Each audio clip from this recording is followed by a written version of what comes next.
Good evening, everybody. I'd like to call this meeting to order. It is March 25th. Happy spring break. Everybody made it. Let's call the roll, please. Mr. King? Present. Mrs. Patrick? Here. Mr. O'Brien? Here. Mrs. Wagner-Fiesel? Here. And Dr. Weiss? Here. Thank you. Let's all stand to say the Pledge of Allegiance. I pledge allegiance to the flag of the United States of America and to the republic for which it stands, one nation, under God, indivisible, with liberty and justice for all. Welcome, everybody. Our first order on our agenda is to approve tonight's agenda. Do I have a motion? So moved. Do I have a second? Second. Oh, second, great. Call the roll, please. Mrs. Patrick? Yes. Dr. Weiss? Yes. Mr. King? Yes. Mr. O'Brien? Yes. And Mrs. Wagner-Fiesel? Yes. Thank you. Our first and only presentation tonight is a presentation on professional development. It's going to be a year in review because we're done with our professional development days for this school year. So we have Vince Titilio, and for her final presentation, Dr. Jackie Merkel. So if you could come up to the podium, please, and give us a review of what everybody has learned this year. Well, good evening. Thank you for having us. It's a little bittersweet getting to be our last time together, Jackie and I, but we're going to do our best tonight. So what we're here to do tonight is to really do a bit of an overview of our professional learning for this school year.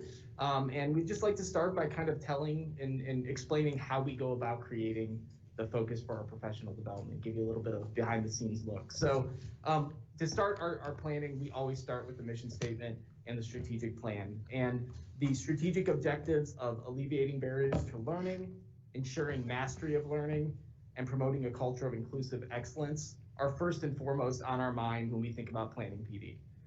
We see teacher growth, our growth as individuals, as the pathway to meeting those goals. So when we started this process a few years back of really thinking sort of where we were headed in the future, we knew we had to create a new cycle of learning. One that explores how non-academic skills, which you've heard me talk about this before through Portrait of a Learner and other projects, are paired with academic success to really create overall student well-being. And with this in mind, we sort of turned our learning towards focusing on teaching the whole child through social emotional skills that they need to thrive in the world today. So 3 years ago, we kind of kicked off this process with a discussion about the importance of relationships. We thought that was a good place to start, both between teachers and students. We know that relationships are foundational to any learning experience. They provide the structure on which learning is built. So that year, in 2018, we examined the characteristics of strong relationships and strategies for building those in the classroom. In 2019, we'd always say we don't change our pathway, we kind of bring in a new piece. So we added in this piece of looking inward, self-regulated learning. Self-regulated learners set goals, they monitor their thinking, they monitor their behavior, their emotions, and reflect on their progress. Students who know themselves as learners take an active role in their learning and are more willing to collaborate with others. And then in 2020, we really looked to leverage those two topics, so relationships plus self-regulation, to really develop this sense of belonging in classrooms. And not only classrooms, in buildings, and also throughout the community. So when individuals feel deeply connected and they feel supported by a group, academic success and personal well-being increase. This, paired with the rollout of our Portrait of a Learner, just acts to further clarify the dispositions of a learner we are seeking to develop here in Olentangy. Another important factor that we look at when we're starting to plan PD is our district professional development survey. That survey is currently, for this year, being collected right now, but over the last 3 years, we've averaged around 94% of our staff reporting that they have grown professionally. This overwhelmingly positive feedback tells us we are on the right track, right? That people are growing professionally. Also, within that survey, teachers have identified both social emotional learning and topics of diversity, equity, inclusion as significant challenges to their practices. So another thing that we considered when planning the professional learning focus was really looking at what was happening in our community at the time that continued to make these topics relevant. What data could we look at that suggested that this was needed? That really took into consideration the voice of students as well as adults, telling us that these are the topics that matter. So the first source of data that we looked at was actually our panorama surveys, which the student wellbeing team has talked about for the past couple years. When you look at the sense of belonging data from fall 2020, we could see that 25% of our students in 6th through 12th grade responded favorably to the question, how connected do you feel to adults at your school? Meaning that 75% of students in middle and high school did not feel that they have strong connected relationships to adults in their school. We saw that as room for improvement and growth. Then when considering 3rd through 5th graders, 59% of students responded favorably to the question, how well do people at your school understand you as a person? Again, we saw this as another great opportunity for growth that really tied in with the question of sense of belonging. Between fall 2018 and fall 2019, some of our greatest panorama gains was actually in the topic of sense of belonging. You know, there's still a lot of room for improvement, and we wanted to continue leveraging that and recognizing that the pandemic also created new conditions where sense of belonging was important when we think about the increased isolation that students and adults were going through. The second piece of data that then presented itself in late spring and early summer was the Dear OLSD account that came out on Instagram. This was a space where over 330 anonymous students had posted about experiences where they did not feel a sense of belonging in our school community. We saw examples there in those posts of language and behaviors that can damage belonging for all students. And so through our professional development, we were actually able to identify and talk about language and behaviors that do promote inclusion and belonging. So those are some of the components that kind of guided our decision to continue down this path of learning. So once we sort of get the idea kind of in mind, what we're looking at here is our professional learning plan. And I'll come back to this in a bit, but this is actually formatted around a understanding by design approach, which is a teaching framework that teachers use to plan lessons, units in the classroom. We still use it because we think it's a great way to clarify the end goal before we start planning opportunities. So really getting our head wrapped around what do we want people to take away? What are the outcomes that we're looking for? Then we go about the planning. But even before that, we start much, much earlier. So part of my role and our role as a curriculum team together is to begin the research process.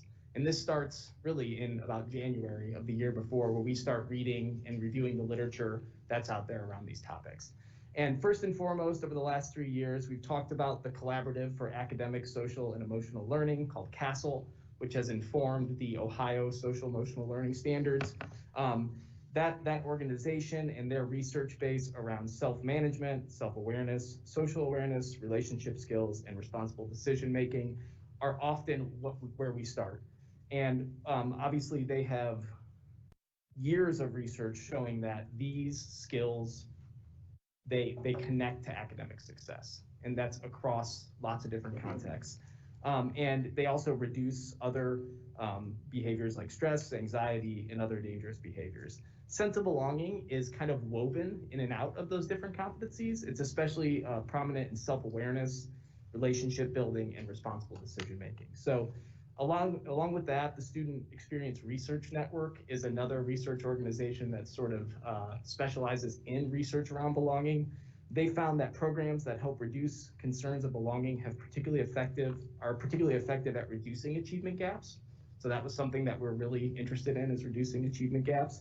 And also that instructional practices that promote trust and enhance belonging also have long-lasting student outcomes. So not just a one-year experience for a student, they can really turn the dial for them. So Vince outlined two of the frameworks or two of the places where we have really gathered research in planning these professional learning experiences. I would like to make clear tonight that we have had a lot of questions recently regarding the theoretical frameworks that have been used to plan our professional learning experiences. And to be clear, we did not and do not incorporate critical race theory into the teaching or planning of our professional learning.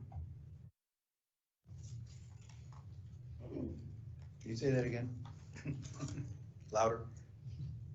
So there's even, I guess from the research, I want to make sure too, like we're doing this reading, we're doing the literature review, we're talking and discussing, and then from there, it's not an isolated process in curriculum. We start going out to other departments, having conversations about these ideas. And over the last 3 years, we've even intensified that, like a lot of work with people services, talking to them, because this is sort of where their heads are at a lot of times, or with these skills, whether it's technology, BLTs, administrators, all of them are kind of having discussions with us in the spring, even before the plan is sort of rolled out. So, we're really collaborating around these ideas. And then eventually in the spring, we really get to a draft of this plan. And the plan, like I said, up here on the board, the backwards design framework begins with the end in mind. It helps us capture our long-term goals, driving questions, and specific outcomes. So the transfer goal, obviously, is what we really want people to take away from this year. It's what we want to see showing up next year. Really that staff, really feel that they know how to develop this sense of belonging so that students can thrive in the classroom and beyond. The enduring understandings represent the fundamental concepts and understandings that we want to develop over time. The understandings take time, right? These have to happen through conversations, through collaboration. It's not something we can do in a PD day. And then finally, I think it's the most important part is the essential question. And this is what drives our inquiry. This drives our discussions throughout the year. And Jackie and I really love this question. It really has worked this year. How might a sense of belonging be created, damaged, and repaired? And if anyone was out in the buildings during our PD days, we saw teachers, administrators wrestling with this idea. And it's also a hopeful question because we talked a lot about repair and how these things happen. Relationships get damaged, but we can do something about it. And then from there, we also had some more specific knowledge and skills. Jackie mentioned language, talked a lot about how language plays a role in group culture and how language can really signify whether I belong here or I don't belong here. And then also classroom routines and how those play into that also. We also discussed uncovering and addressing microaggressions and how that can help build belonging, and looking at how both explicit and implicit bias can impact belonging.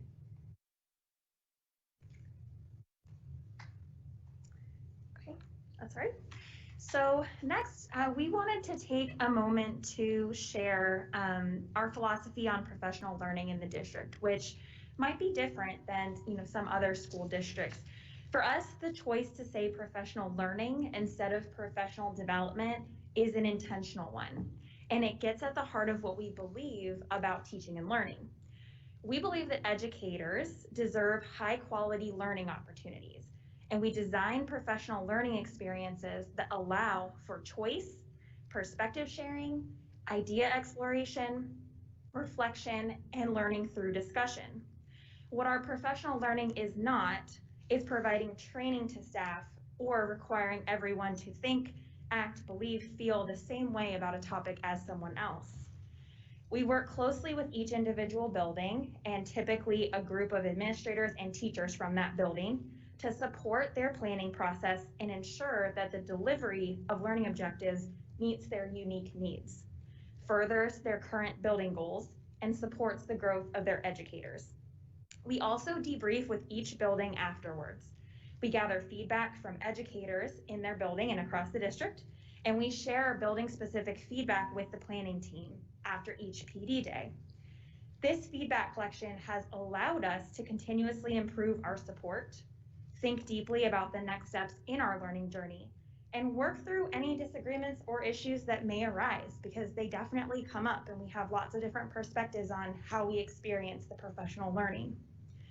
We hope to create conditions that allow all learners to show up as their best learning selves. We're tasked with designing learning experiences for staff that are engaging and encourage teacher growth, Because if we expect our students to continue growing, we must expect the same of our educators. So from here, we'd like to talk about more specifically what we did on the 3 professional development days. So we planned these 3 professional learning days for the district, September, December, and February. In general, the days were grounded in 4 main components. The first was assumptions, goals, and some type of grounding activity. The second was our new learning for the day. And the third was collaboration with other educators. And the fourth was a share out and feedback component. So day 1 focused on establishing a building level understanding of sense of belonging, asking questions like, what does it feel like, sound like, look like to belong in a space? And what characteristics indicate that you do not belong in a space? We juxtapose our staff stories of belonging with students' experiences of non-belonging. And this was able to help us to unpack those conditions that really promote belonging. And we used a framework called the Frayer model, which is actually a vocabulary acquisition tool, but we found it to be really effective here in helping us to dive deeper into the concepts. Buildings walked away with a personal definition of belonging that was unique to their individual building. New learning then focused on the history of race and racism, specifically how racism can impact our students' sense of belonging. We then modeled a strategy to support speaking up during times of discrimination to ensure that all staff and students feel supported in doing so, and developing the language to help when these instances arise. Day 2 provided us with the opportunity to think about the way that language, verbal and nonverbal, can create damage or repair a sense of belonging. Educators refined their listening skills in this area by practicing with a variety of video clips. During this exercise, educators paid attention to the language and what it sounds like when belonging is damaged. And they were provided with questions that they could ask students in a learning environment when they noticed that talk might be damaging to a peer's belonging. Diving deeper into the way that language has the potential to damage belonging, we learned about the ways that implicit bias can lead to microaggressions in our interactions with students. High school students created videos to share their experiences around this topic and illustrated how this sounded and the impact that this had on their self-worth and belonging in our community. Finally, educators engaged in a strategy to support empathy building, perspective taking, and an action orientation during such instances. On day 3, we sought to examine how a sense of belonging is impacted through our routines and our instructional choices. Educators spent time examining a visual to unpack the difference between equity and equality, asking questions about what it truly means to provide support and access for all children in our care. Educators then went on to examine a classroom or building level routine using an equity lens. The goal of this reflection and discussion was to isolate an opportunity to increase equity for students in their school building. Following a similar process in the afternoon, collaborative teams focused on their instruction and their resource selection, looking for key opportunities to increase equity and access for all. So while the topic of race was a through line to our discussions of all 3 days, we were intentional to incorporate a wide variety of student identities and experiences. In addition, part of our professional learning plan involves continuing the learning between these 3 days. One way we do this is through offering courses through our Olentangy Professional Development Academy. We had 140 educators participate in the experience this year. In addition, many buildings continue the professional learning during staff meetings, their own collaborative time, and various events hosted in the building.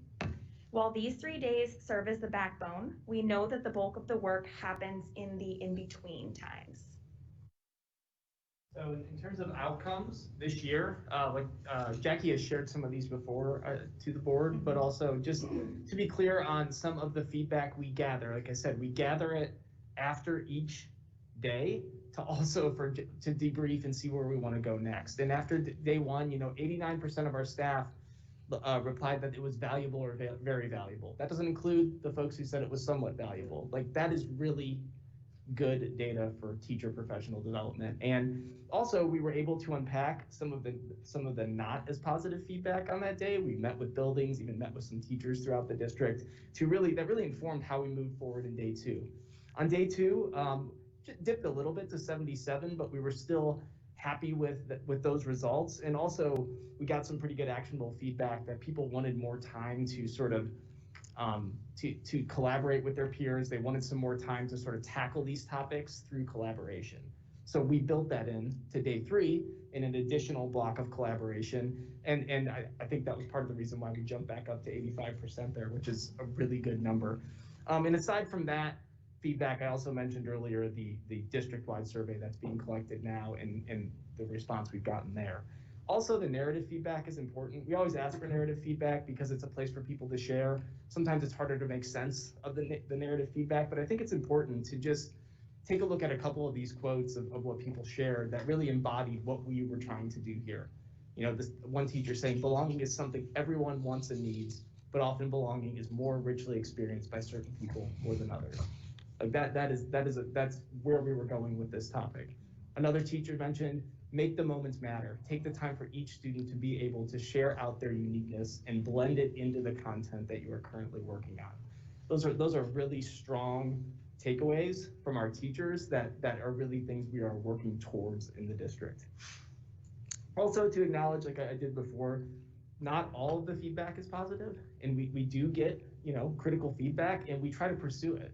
We try to have a conversation if a building has a lower response rate or something like that to it. We try to go out and have those conversations and see what we can learn from them and how we can adjust along the way.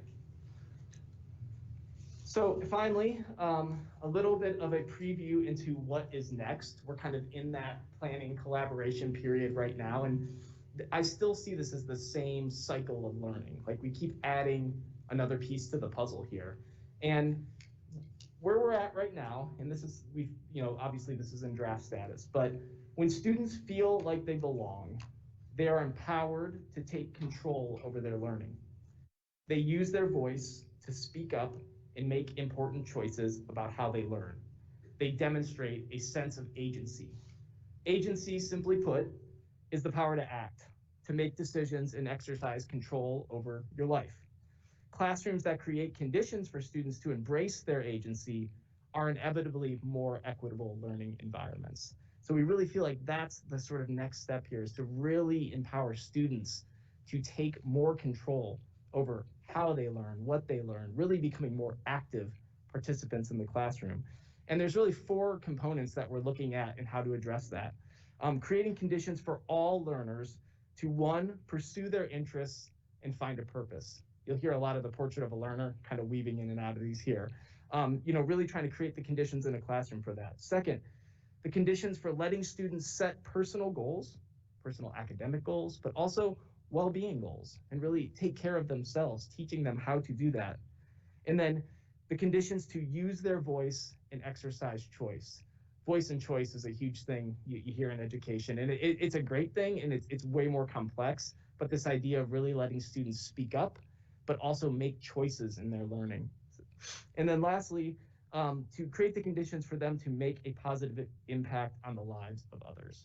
And we really see that line of agency kind of working through that, and it seems like a logical next step for us. So although it's still draft status, we're very excited about it. We see this conversation, like I said, as the next step towards those dispositions in the portrait of a learner, and ultimately meeting the strategic objectives of alleviating barriers to learning, ensuring mastery of learning, and then promoting a culture of inclusive excellence. So thank you so much for your time tonight. Thank you to Jackie for all she's done for our team. We're going to miss her a lot. If you have any questions, we'd love to answer them. Questions? I have a couple questions that have been asked of me. One of the questions that has come up is, why are we doing professional development? I think parents see, oh my gosh, these teachers have this day off. Well, it's not a day off, it's a work day for them. And I liked how you said that if we expect our students to grow, that our staff should grow as well. So can you, help me explain that? Why are we doing professional development? Well, I'll answer it because I mean, I've been in the district for 18 years. When I came here from having been in 5 other districts in the state and talking to other colleagues, even as far back as 2003, there was no one doing the type of professional learning that I discovered that we were doing in Olentangy. And it's only continued to grow and become more important. It's a huge part of the reason why we get the results we get with the spending we get, because we leverage this professional learning that we do is a key leverage point to making all of our professional educators better at everything they do. And we do it in-house with a very small team of really smart people. And it is really the backbone of the success of our strategic plan. And they do an incredible job of serving, serving the learning needs of our professionals. It's been something that the board has been committed to, because you approve the calendar, you approve the resources for this professional development. So again, even for those of you who have been a part of different boards, it's something that as a school, a learning organization, we've been committed to for a long time. So the why is simple, because it makes us better. It's necessary for us to achieve our strategic objectives. And again, all of what we're working on here, I didn't hear the word indoctrination in any of this. Creating conditions for all learners to do the things that are on that slide. There's nothing evil about that. We're trying to help all children be better through this type of learning. So the people that don't understand that, I'm not sure they'll ever understand what is truly in the hearts and minds of the people doing this work. Okay, so another question that along those lines that I get is, okay, you're offering professional development so your teachers and staff can learn more. So why aren't they learning more in academics? Why are we spending so much time in non-academic areas? We should only be teaching the 3 R's. What's the answer to that? And that's a question we get a lot too. And I think that, we all know that there's other things at play when we're learning, chemistry, biology. There's other dynamics in a space or a classroom. And I think it's when those two things come together, the strong academic pedagogy of teaching with that caring adult, when students achieve the most. And I think that, with my own children, I can see that in the classroom when both those things are happening. And it's the people we remember, right? It's the teachers that we all remember. They were great teachers, not because they knew the most about, writing, and they did know a lot about writing, but they also cared deeply for us. So we really feel like that is it is the thing that really matters, is when they come together. So, and then the other piece of that answer too is that during the collaborative time we give, teachers are collaborating with other biology teachers about how to implement this into their curriculum. So that space and time they're given to collaborate really is that charge. So how does this fit into a world language classroom? How does this fit with kindergartners? They're having those discussions, and they're also having them in between the PD days. I think that's a misconception too, that we're only learning on those days. We're learning every day during collaborative time, which is amazing that our teachers have. And we have OPDA packed with teachers, in a regular year. If there's probably be teachers upstairs right now, continuing their learning, continuing their growth. So I just really feel like the academics plus that, social, emotional, the dispositions, the caring adult, when we put those together is where excellence in teaching comes from. My final question was, and I had someone ask me this, a parent asked me this. She didn't feel that there was a problem with racism in the school district. She felt it was more of a problem of bullying. And can you address those two issues? Yeah, so obviously, I mean, you could probably poll hundreds of parents in the district, and everybody and their child will have a unique experience. So while one particular parent or child may not be experiencing or have ever experienced any type of racism or discrimination, another parent and their child may be experiencing that, on a yearly basis or one time. And so those experiences are things that are very important, very real.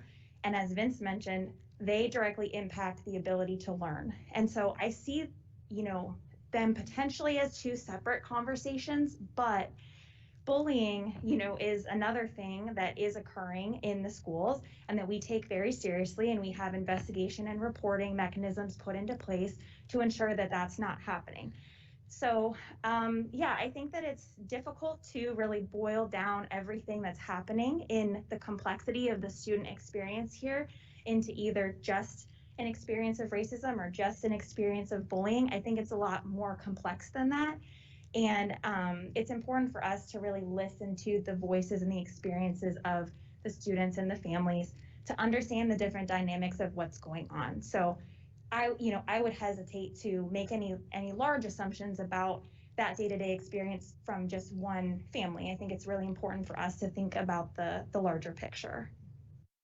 And I think a good place to do that is coming up in April, and I can't remember the date off the top of my head when we're going to have the student presentations for the April 21st. April 21st, the One Community Conference. And that is where I learn the most year after year after year are those student presentations. And so I'm really looking forward to that. Thank you, Julie. Yeah. Does anyone else have any questions? Yes, Mindy? Well, I don't have a question. I have more of a comment. I think that the timing of this was superb because I have an 11th grader that goes to both the DACC and Olentangy. And when the kids returned to school, it was quite a time for adjustment because they got very comfortable in their smaller groups. And now they suddenly doubled in size and they didn't feel safe and they didn't, the dynamics completely changed. And I was thrilled. The teachers, the instructors were getting the kids to take part in exercises to kind of unify them. And I think it was great timing because there's been a lot of separation this year and our students need help getting back to the way things used to be. It's been a year, so I applaud the timing and your efforts in that. And then think tank, doesn't that feed into a lot of where you'll be going next year? It does, and this year we're not doing think tank, You're not. unfortunately, but we're having another event we're planning for the kickoff to school, which isn't quite official yet, but something similar. But typically, yes, we hold a, sort of this celebration of what I always say it's the finish line and the starting line for the next year. So we try to celebrate all the work our teachers have done. Obviously, if you've been to that event, teachers are out sharing, hundreds of teachers here learning the first week of summer. And then we're also kind of previewing where we're headed next year. So yes, and that we're going to pick that back up as soon as we can bring, 200-300 people together. So. And even though we have to say goodbye to Jackie Merkel tonight, we are going to be saying hello, even though she's been here for quite a while, to Michaela Thomas. And so she is on our agenda as well. So, we'll continue on with this great work and Michaela will work with Vince to carry on.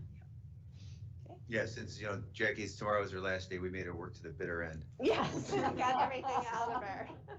Happy to do it. She was our first, inaugural administrator with our diversity, equity, and inclusion team, and she's done a wonderful job, just outstanding, growing the program. And did we announce you're expecting? Did I announce that publicly? No, go ahead. No, I just found out. So she's got a lot of life changes coming up. We had a nice little send-off for her. I, being the person that I am, gave her a Dr. Seuss book as a send-off. He did. He wrote a very nice note in it. Oh.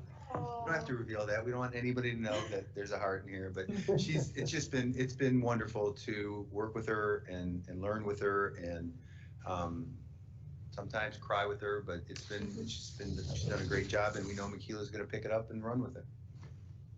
So, Yeah. thank you. Thank you. Yes, thank you both. Great presentation. Thank you so much. Okay, next we have my board president's report. So welcome to spring break. I'd like to thank all of the students and staff members who worked very hard to allow our district to transition safely to full week in-person learning for those students wishing to be in the school buildings. Your work and dedication does not go unnoticed. We look forward to a successful final 9 weeks of school. So what have we been doing? What have I been doing in this district? On Monday, we hosted what has become a biennial event. It's the Olentangy School Funding Forum with the School Advocacy Committee. This year, I was so proud to report that we had all 3 elected officials in our presence. Senator Brenner, Representative Chris Jordan, and Representative Rick Carfagna were all in attendance. The video of the program, along with some of the answers to the questions that we couldn't get to, will be on the district's website, and we'll share that out. I had a lot of other things come up. I've got some questions to address, and we'll get those answered. But I hope that you all pay particular attention to the slides that were created, because this one slide that I want to point out, if it's up, could you put the slide up? Oh, sorry. This one, I look at a lot of data, and Emily created, this is a new slide that she created, and I greatly appreciate it, of the historical school funding throughout Olentangy since 2005. And I knew it was poor. I mean, that our funding was poor, and it's poor. But this just shows it. Since 2005, or 1999, the average amount of per pupil funding is $393 per student. I went back and looked at 1999 through the CUP report, and like the average school district back then was getting over $3,200. You know, so even back then we were being funded wrongly.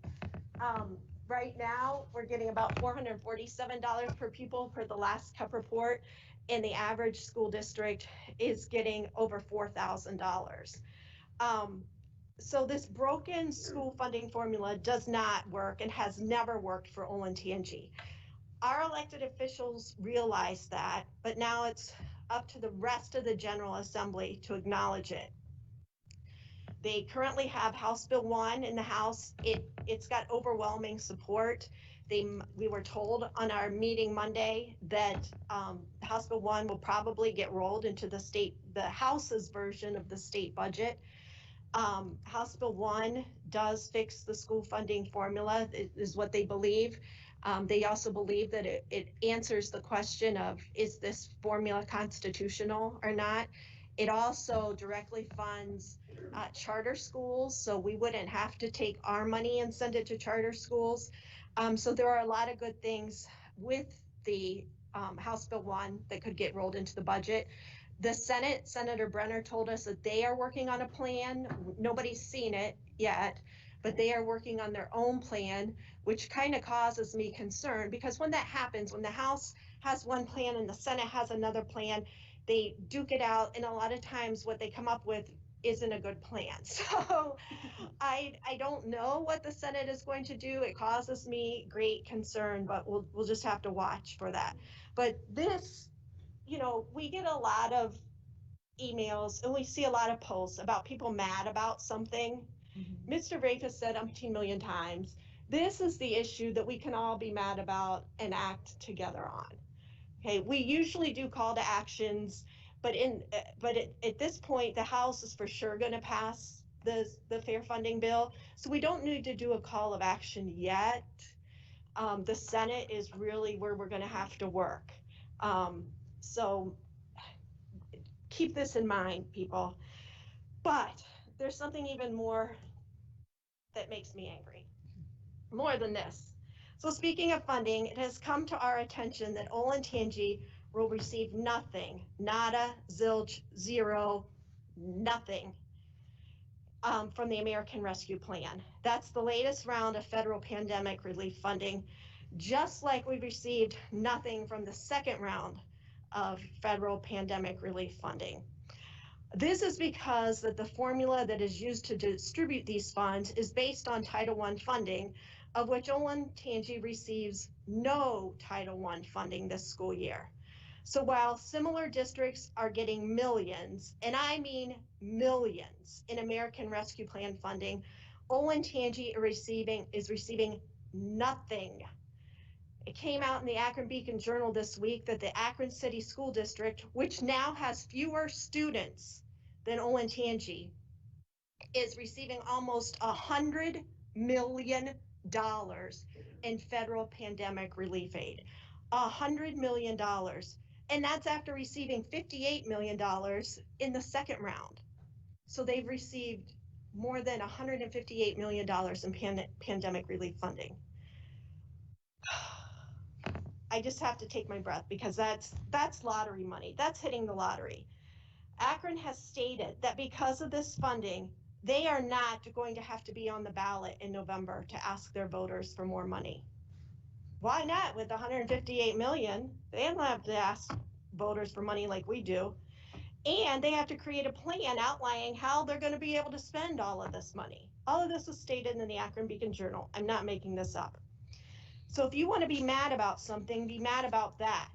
And then during the governor's press conference this afternoon, he was asked a question about if townships were going to get pandemic funding. And he said, well, there are a lot of entities that are not getting funding. Olentangy is getting nothing. And that's what he said in his press conference today. Olentangy is getting nothing. Now, he and his staff are looking at if some of the state's funding, because the state got money that they can do something with as it relates to the pandemic, they're looking at to see how they could possibly get Olentangy something. Dublin is going to be receiving over 11 million, Hilliard over 15 million, New Albany 2.7 million, Upper Arlington about 2.5 million.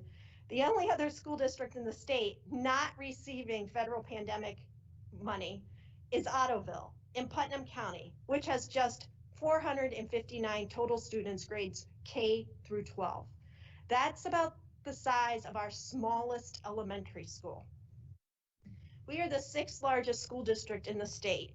We have expenses related to the pandemic, just like all of the other 609 school districts in Ohio. Yet we are receiving no funding from the American Rescue Plan and received no funding from the Second CARES Act. Our district treasurer, Emily Hatfield, has reached out to Congressman Troy Balderson and the Ohio Department of Education, which I wouldn't have thought about ODE, but I'm very glad that she did because she caught their ear. I have spoken with Representative Carfagna and emailed Representative Jordan and Senator Brenner. I've also emailed the Ohio School Boards Association, which advocates for Ohio school districts, and Mr. Rafe has been in contact with the governor. This is an issue that greatly concerns me. Having been involved in this district since 1997, appropriate school funding has been my #1 priority, and it will continue to be my priority until acceptable changes can be made. People can complain about a lot of stuff, and they have, but it is this one issue we need to take action on. A new school funding formula is certain to pass in the House, but the fight will be in the Senate.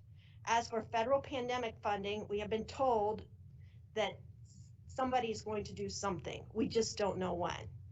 So, people of Olentangy, whether you have kids in the district or not, please pay attention because after spring break, we will be letting the community know how they can become advocates for Olentangy regarding funding. Mr. Rafe stated on Monday, and he continues to state, obtaining additional funding is the issue that we can all rally around. If you can tell I'm mad, I'm mad. And that's my report. Hey, Julie, how much are we getting? Nothing. I Zero. didn't know if everyone Zilch. Nothing.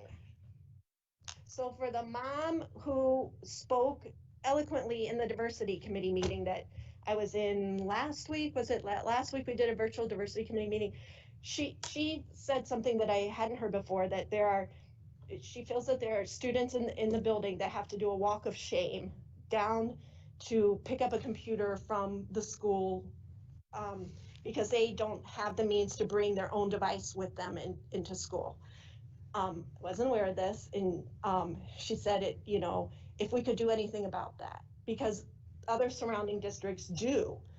My niece in Pickerington, she's in 6th grade, she has her device from the school.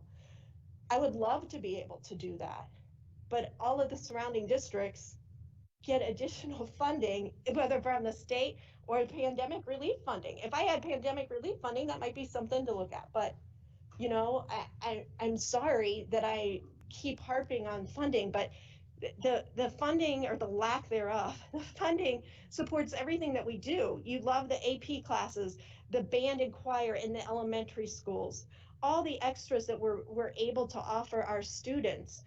You know, we operate on such a small margin. We spend less. I'm preaching to the choir here, I know, but we spend less than the average school district in the state. Come on, I would love to be able to offer the students a computer so they don't have to do a quote unquote walk of shame.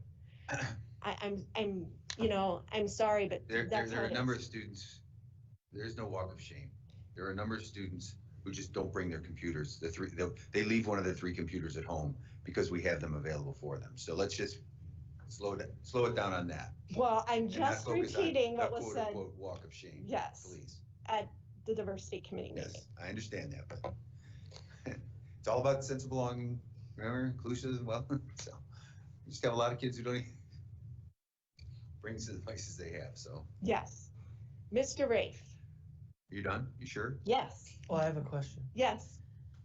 Did Mr. Jordan or Mr. Brenner offer anything specific that they're going to do to help us, Mr. other than come to meetings? Yes. They will be advocates for us. Now, I get this question all the time, well, why haven't they done anything for us? And I will tell you that Representative Carfagna and Senator Brenner have carried fair funding amendments for us through at different times. Unfortunately, they've been Ineffective? stopped or vetoed. You know, I had this question asked of me last night. Why won't they give us more money? And the answer is, unfortunately, because we're just one, and we're so unique, and there's so many other districts that will go. And Mr. Rafe said this Monday night. Do I have to go to the State House and start crying? Because they will parade through the committees, and they will plead their case. We will plead their case too, but people like Representative Edwards in Athens County will say, why should I give additional money to people who live in big houses? Or why should I give additional money to school district who gets A's on their report card? And that's the thought of a majority of people, unfortunately, at the State House. Why should they help Olentangy? The state says we're wealthy. I don't feel wealthy. I know our constituents don't feel wealthy when it comes to school funding. But the fact of the matter is we're one, and there are a lot of other districts who feel there's more votes in those districts. I'll just let it say that. And it's got to change. It just has to change. And when the governor today said, Olentangy is getting nothing, I was kind of glad he said that, because at least he has heard us. He's heard from the people that we've talked to, but something needs to be done. So whether it's voting for somebody else or whatever, something needs to be done. You know, I mean, Mr. Jordan ran on his advocacy for the Olentangy School District, but I don't have any results to demonstrate that. Yes. And today, Senator Brenner posted that a Senate bill passed that's going to bring money to schools. Just And not so Olentangy. I asked him how much money Olentangy would be getting, but I don't have a response yet. No, So. nor do I. Yeah. Mhm. Mr. Rafe. Yes, ma'am. I'll do my typical walk of shame up to the podium. All right. Well, thank you for that impassioned report, Mrs. Fiesel. we all feel your same passion for this topic. So we'll move on to some better things. Obviously, you did mention our staff welcome back all of our students, and of course they did it in true. I think Berlin had set a pep rally every period. Mr. McDaniels and Shanahan. Pajamas? Mr. McDaniels and Shanahan Middle School had a pajama day. There, I think we had those are. Can't remember the elementary school that is. Krista.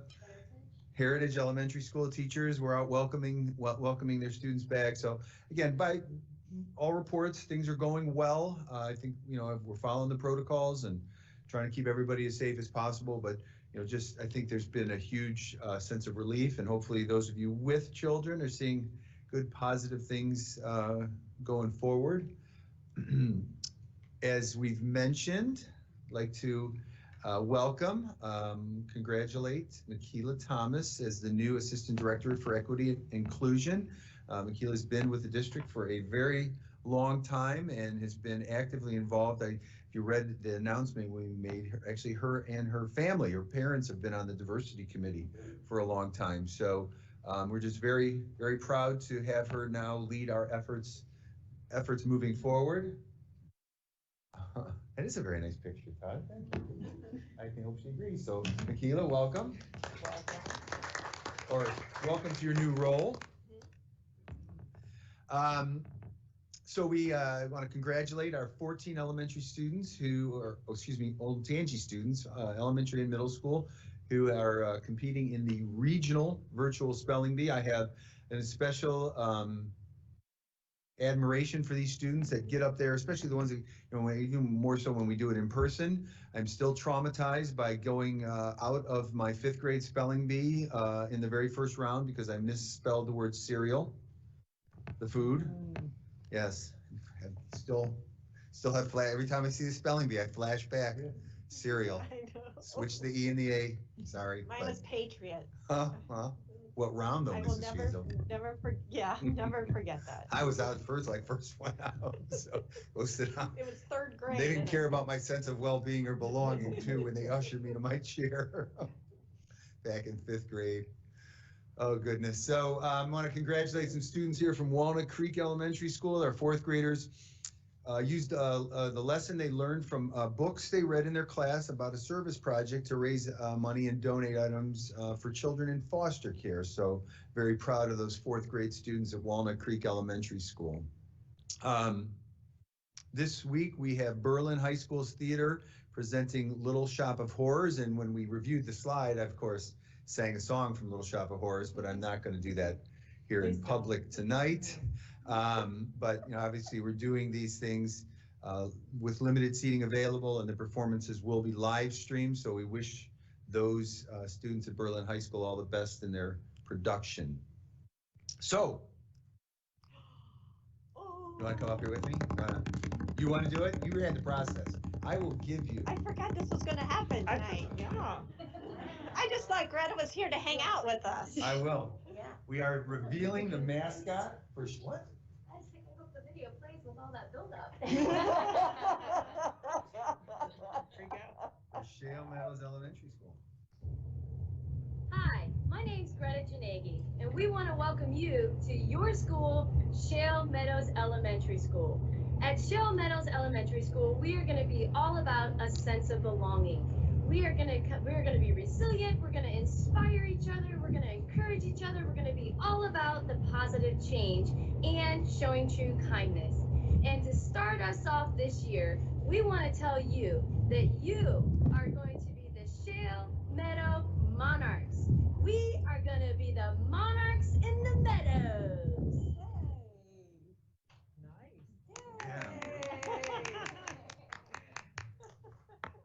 There you go. Yay, Greta.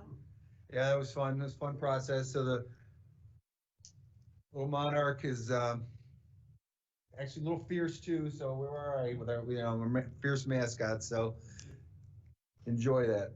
So obviously, as I told you, I set up when I sent you my board update, this was going to be a really interesting week because we were sending out the graduation announcements of what we're planning to do. So I want to recap that for you, and I know you've seen a lot of communication about this.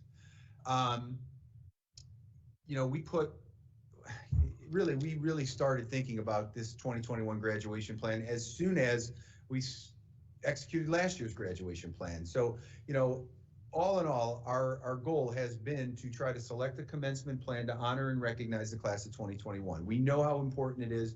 We know how much the feeling of loss has occurred.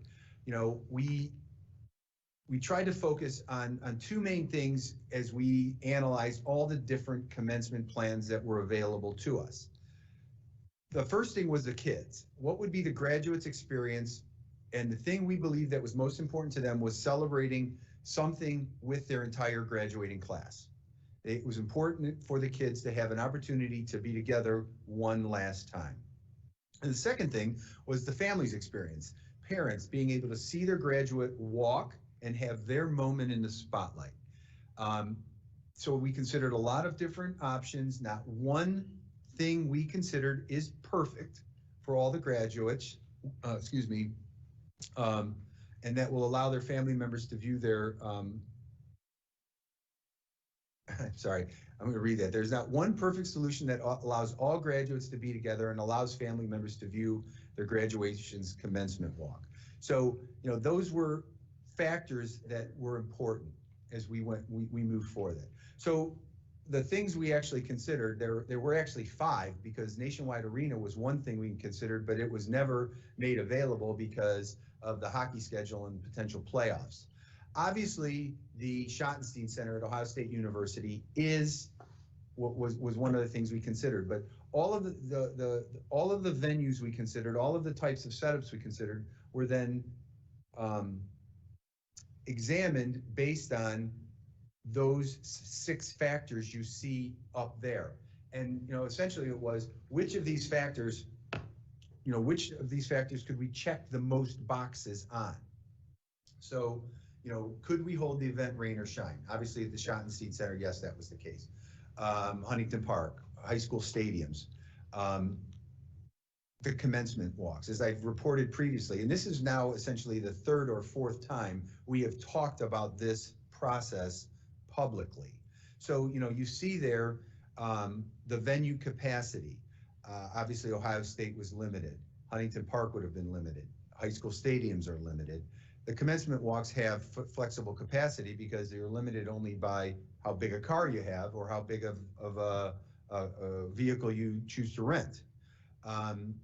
Visibility.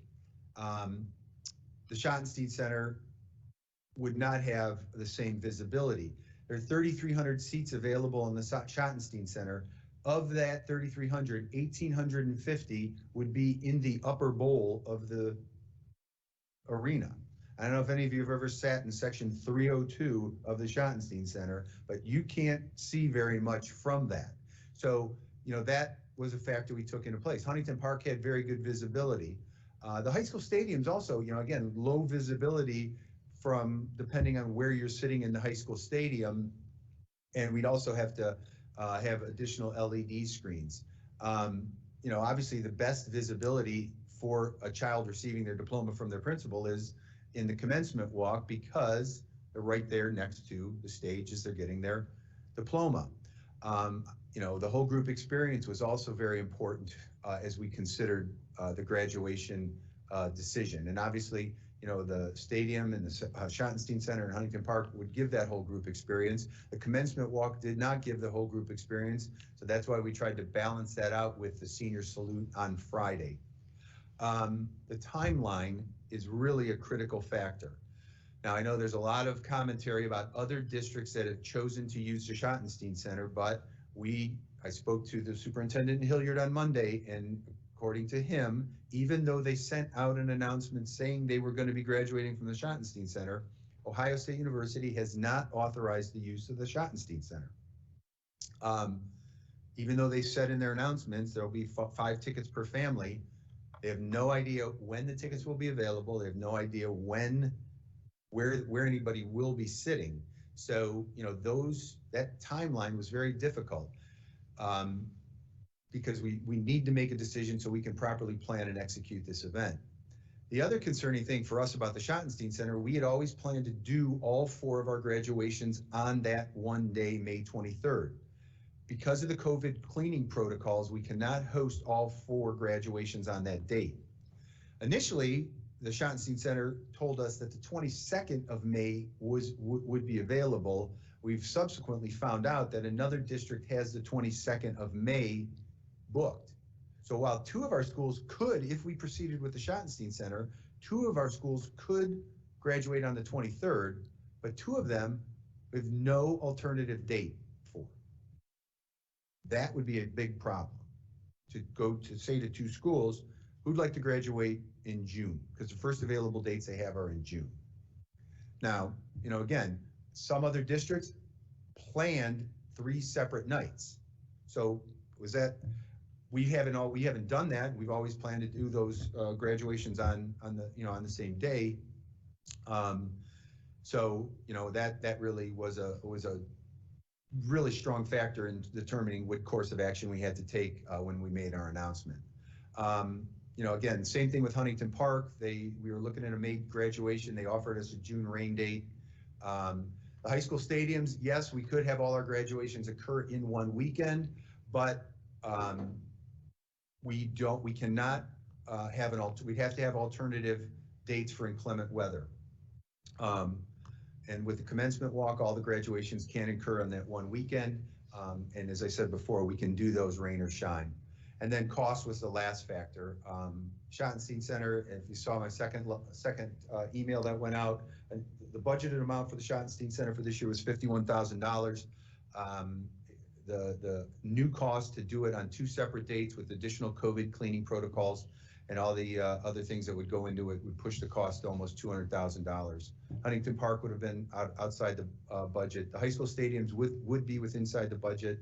And then obviously the commencement walk are also inside of the budget.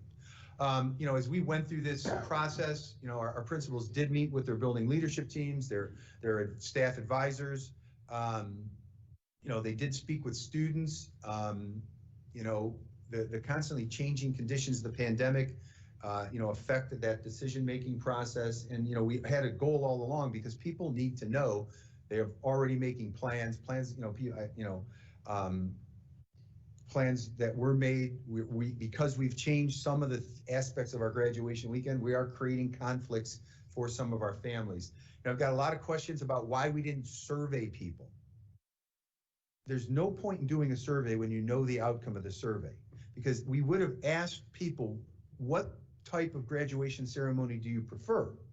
Virtually everyone would have said, we want the traditional graduation ceremony at the Schottenstein Center. We know that. But as we said in our letter, the reality is the traditional ceremony that everybody expects wouldn't be occurring. The visibility will be really bad. There'd be no music. There'd be no procession. There'd be no recessional out. 2 of our schools would not have been able to put all of their graduates on the floor of the Schottenstein Center, because the limit is 500 students. So we would have had students sitting in the stands, in the seats, separated from their class. So, again, they were just, and again, we knew all along what people wanted. Unfortunately, given the conditions, it just doesn't, the timing, the secondary date was hugely problematic. So, that's just how we ended up. So where we are, how we plan to proceed with recognizing the class of 2021, there'll be basically 3 phases. And again, we think there are a lot of opportunities for students and families and to celebrate the accomplishments of the class of 2021. On Friday, May 21st, beginning at 8 p.m., the senior classes at all 4 respective schools will gather at their stadiums for a senior sunset salute. The speeches will be read by the valedictorians and the class officers and the principal, and we're going to make every effort to make it a very, very special night. Question is automatically answered: if you can do this in your stadiums, why can't you do graduation in your stadium? Well, since this is a student-only event, if there is inclement weather, we are able to move this inside and still host the event in the gyms. We can't do that with the graduation. So that's the answer to that question I know some of you have gotten. The second phase is our commencement walks on May 22nd and May 23rd. We did have to move 2 high schools, so Berlin and Liberty will be going to the 22nd, and Olentangy and Orange will be on the 23rd. While I know this may create conflicts for some families, the commitment of the commencement walk is significantly less than the commitment of an entire graduation ceremony. So whereas, we go to and have a traditional graduation ceremony, it would be, a 3+ hour commitment by the time you go to the venue, have the ceremony, leave the venue. The commencement walk, the commitment could be as short as a half an hour. So while we did have to move 2 schools, and I'm very sorry that we may have created conflicts for some families, I hope they're able to find a way to manage those conflicts. The commencement walks will be live streamed, so family members who are not able to attend can still watch the event live as it's happening, so they can actually see their family members receive their diplomas, which would not have happened because of limited ticketing at other venues. And as we had last year, we're going to have the full radio coverage. So families could be watching the event on their phone while they're waiting to drive up through to be prepared for the commencement walk. And then, excuse me, the third phase is we will have a professional virtual graduation ceremony that will be shared on the day of the commencement walk for each school. It'll include all the speeches, the senior video of the senior sunset salute, and a slide that will honor each senior with their name called and information. So that is our plan going forward. It is different. There are other districts that are planning stadium graduations and holding out hope for the Schottenstein Center and all those different types of things. This is our plan going forward. So I'll stop if you ask any questions about graduation, because I know you've been getting questions about graduation. Well, it's not really a question, it's just a statement that, can you remember graduation that it didn't rain on us? The first graduation I had to participate in was at Polaris, and your son might have been in that class because it poured. Poured down rain. Yeah, and so I have a 2018 grad. It started off nice that day. Well, it started out nice. Bad. It rained that day, but it ended nice. Yeah. I'm just, I used to go to my car to warm up because it would be so cold. Yeah. And rainy. But I just wanted to say that it is a very, very legitimate concern. I know that's why you had to utilize that piece of information in determining a path forward. So I don't know if everybody's aware, but we always have the 3rd Sunday of the month, and check the almanac. It's not. Well, again, the last thing, I know you guys all know me well enough to know, the last thing I want to do is disappoint anybody. And it does, I feel badly that people aren't able to accept this decision. And that again, it's just something else for us to be divisive about. And it's disappointing because, it's disappointing that we can't do what everybody wants, but I do think there are people that truly enjoyed it last year. They embraced it. They decorated their cars. The staff is out and, celebrating with the kids. There was what we found last year for the people who really embraced the whole concept of the commencement walk is that it became about each individual child, as opposed to a big ceremony that's about the class. And I get it. People want to see their other friends and all those other things. And it's just not something I don't feel confident. Again, if we went into this with the idea, let's just go do this, we'll post a stadium graduation. These are the dates. If it rains, we're not doing it. We'll send, that's the planning that went into people's thoughts last year that we're going to do it. You're going to do the stadium graduation. If it rains, we'll send you the link for the virtual. I think we're going beyond that by doing the sunset salute, by doing the commencement walk and the virtual graduation. How many people can fit in the stadium, in our football stadium? 1,200 on the home side, 549 on the visitor side. So it would be very limited seating. But again, the visibility would not, it wouldn't, I mean, you're going to put 500 kids on the field, limited visibility, limited, you know, I mean, if you're sitting in the top row and they're just starting to, like they do at the shot, it's just a sea of blue robes going by. So,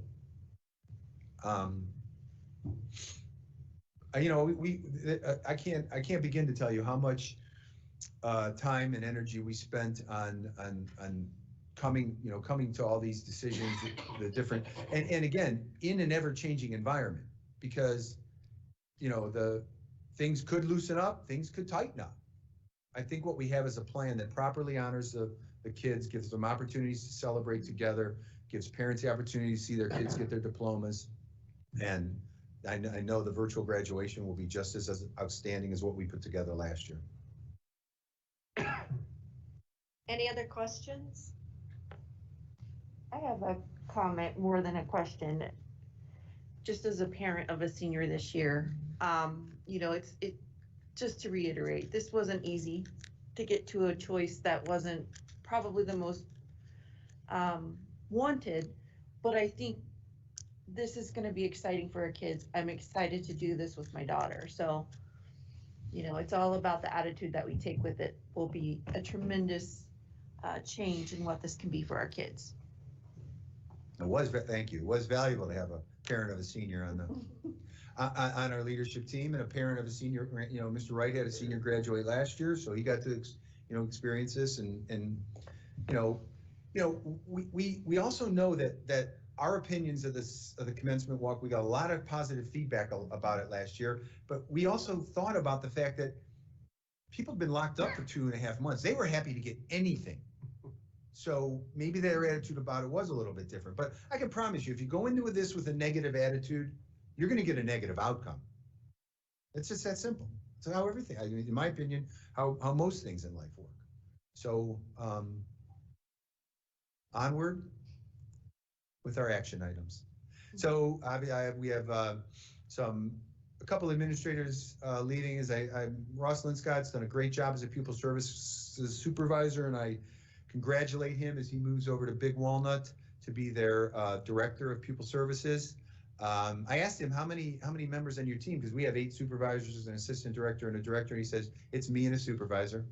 So he'll get a lot of great experience, and obviously Jackie, this applies to both Ross and Jackie, but this is one of those situations where we definitely emphasize with regret, but we are happy for her and that she is moving on to a new challenge, and she'll do great work at Grange Insurance. So, and then we have the administrative employment of Mrs. Thomas. So congratulations to her. I highlight 3 resignations here. Lori Wex has been a long-time lit support teacher. She currently works at Cheshire Elementary School. And then 2 of our longtime custodian, Jerry Ball, was at Oak Creek for forever. He might have been there, Julie, when your kids were there, and he's just a super guy. And Gloria Hershey actually just does the stadium at Olentangy High School and does a lot of different, the Olentangy Academy, and she's been in the district a very long time. So I want to congratulate both of them on their retirement. And then we have a long list of things for, we're gonna redo the track at Olentangy High School. We've got a lot of loose furnishings at Shale Meadows. Did you get to pick anything out? Did you get to pick your desk out? Yeah, I did. All right, very good. And technology, fiber installation, and our networking equipment there, and then the lease replacement laptops, which is part of our technology plan. So, and then important dates coming up, obviously end of 3rd quarter. This is definitely a much needed break for everybody. I know it seems kind of strange because we just got back full time, but definitely much needed break. So, and as we've highlighted in the last couple of meetings, the One Community Conference service plunge, and then we start the sprint to 4th quarter, and hopefully a brand new school next year that is as normal as possible. So Any further questions? It was nice to see Shell Meadows. We haven't seen an update for a while, and it's really looking. Yeah, it's looking real. Telling us that. We actually tune into social media because we have some tour video footage that was done this week that we'll be sharing in the coming days. Very exciting. But we'll also, I'm sure, have a report, but just on social media. Okay.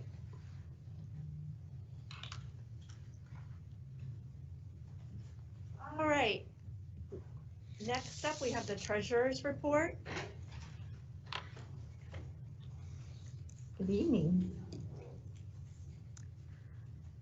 My report won't be as lively, but that's kind of normal. But just wanted to give the board an update on our 21-22 budgeting.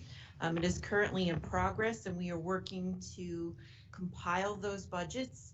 We start at the building and department level to get their feedback and input on where they need their allocations to be established. We then take those budgets, consolidate them, roll them up into the 5-year forecast, which we will meet with our Finance and Audit Committee. There is a general review on the detail of the budgets on April, I believe it's either April 7th or April 8th. And then April 12th, we will meet with the full committee to discuss the 5-year forecast in its entirety. So we are closing in on that budgeting cycle and we'll have the 5-year forecast at the second meeting in April for your preview. We have several action items on the agenda this evening: the February financials, amended appropriations, board meeting minutes, donations, the payment agreement for the Liberty Grand TIF, and the bond resolution. So I'll start with the February financials. The district is, as of February, was still receiving first half distributions from the Delaware County Auditor's Office. We have received our final collection in March and we'll be able to update the board on where we landed with that. Board of revision payments were not received on a scheduled basis, so that's part of what's creating that overage or positive variance that we see for February. Casino tax revenue received in January was slightly higher than expected. As we've heard from reports in the news, the state budget or state finances are doing well. Casino revenue being one of those areas. Once the casinos were open, the revenue generation from that is going up quickly. So that created a slightly higher than expected return for us. And then the governor's executive order 2021-01D increased state foundation payments to FY19 levels. And so we received, we'll start to see that incremental payment come back through the foundation. We weren't sure that we would get that, and so it's creating a variance on our unrestricted grants and aid in the forecast file. Personnel services decreased in cost related to substitute intervention aids and a decrease in athletic and educational trips, of course, due to some of the pandemic regulations. And then our purchase services, a reduced usage in alternative student transportation is impacting that line and helping us to be under budget fiscal year to date as of February. We have talked about the federal coronavirus relief funds that we have received. Those were only $1.3 million and they were recorded in Fund 510. So they are not posted to the 5-year forecast, but are posted in the monthly financial reports so that they can be tracked and are transparent in how they're being used. The district has also received $247,000 from the ESSER 1 round of funding. Those are also recorded outside of the general fund in 507, but they are reported in the information included in the monthly financial packages. So we wanted to point out that that's where you'll see those actual reports come in. And so those funds have been spent to date. We've gone beyond what we did receive in COVID relief funding and are now spending general fund to continue those operation needs. Again, having more conversations with our representatives about how we can rectify the ESSER 2 contributions and or possibly the next round of federal funding. It's very frustrating.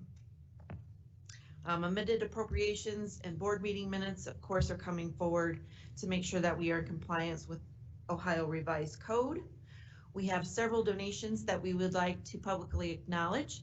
$5,000 to purchase Chromebooks from the Walnut Creek PTO to Walnut Creek, and $5,000 for mascot t-shirts for students from the Berkshire Middle School PTO for Berkshire Middle School.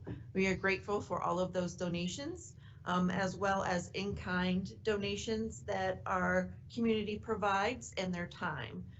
While we know we still have restrictions for folks to be in the buildings, we know that they're supporting their students at home and continue to support our efforts in a variety of ways. So thank you for all of that.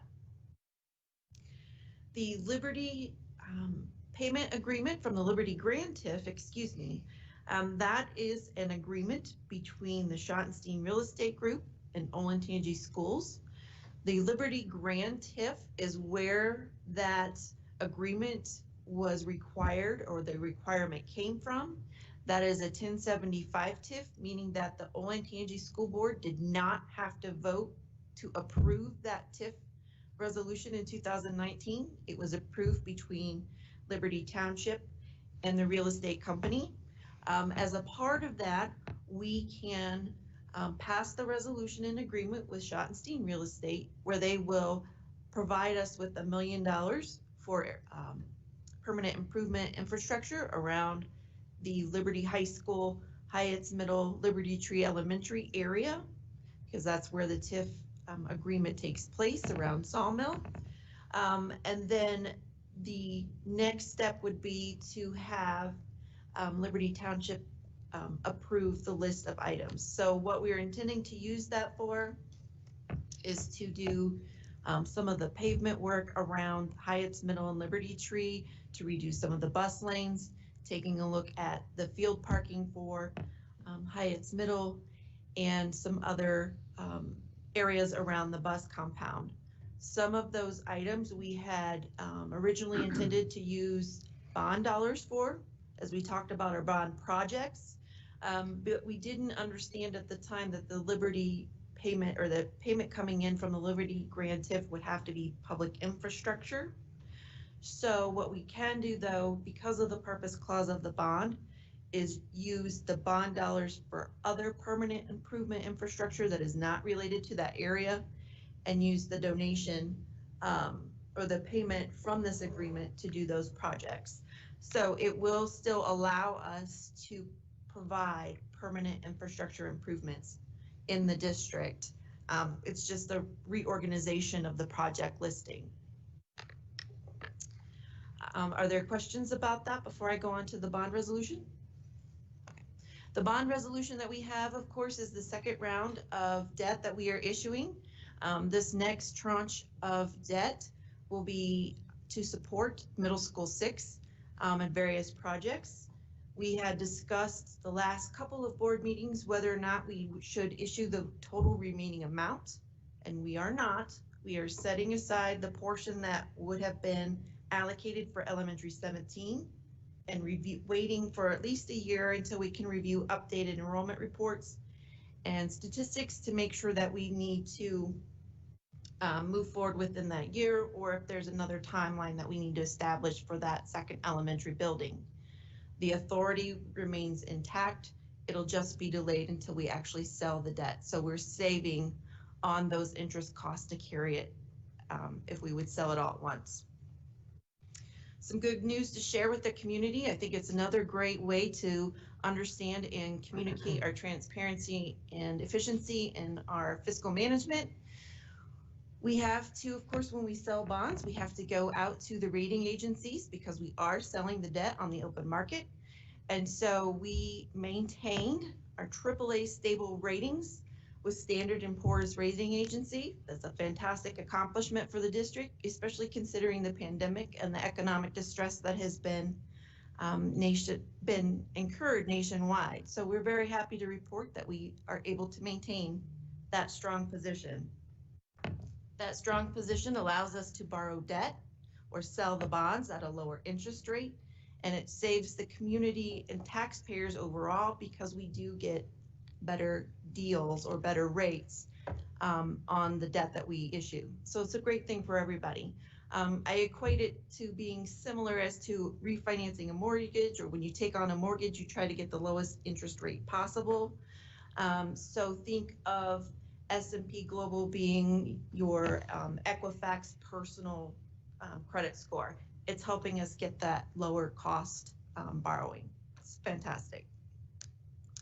When we received that rating, S&P was quick to say that they quoted very strong incomes due to access and participation in broad and diverse employment base, a diverse tax base, which continues to grow, good financial management practices and oversight contributing to constantly stable general fund operations, maintenance of availability of reserves averaging over 50%. So as we talk about our 5-year forecast and the importance of having that reserve balance, that's another reason why, or another measure that shows that we are stable. Because we have those reserve funds, we are able to withstand some of the pandemic issues that we have incurred. And strong supporter vote over the past decade. Those were the main components that they held our rating as high as they did, even during these economic times. So happy to share that. Are there questions I can answer for you about the bond resolution or any other item for that matter? Okay, thank you.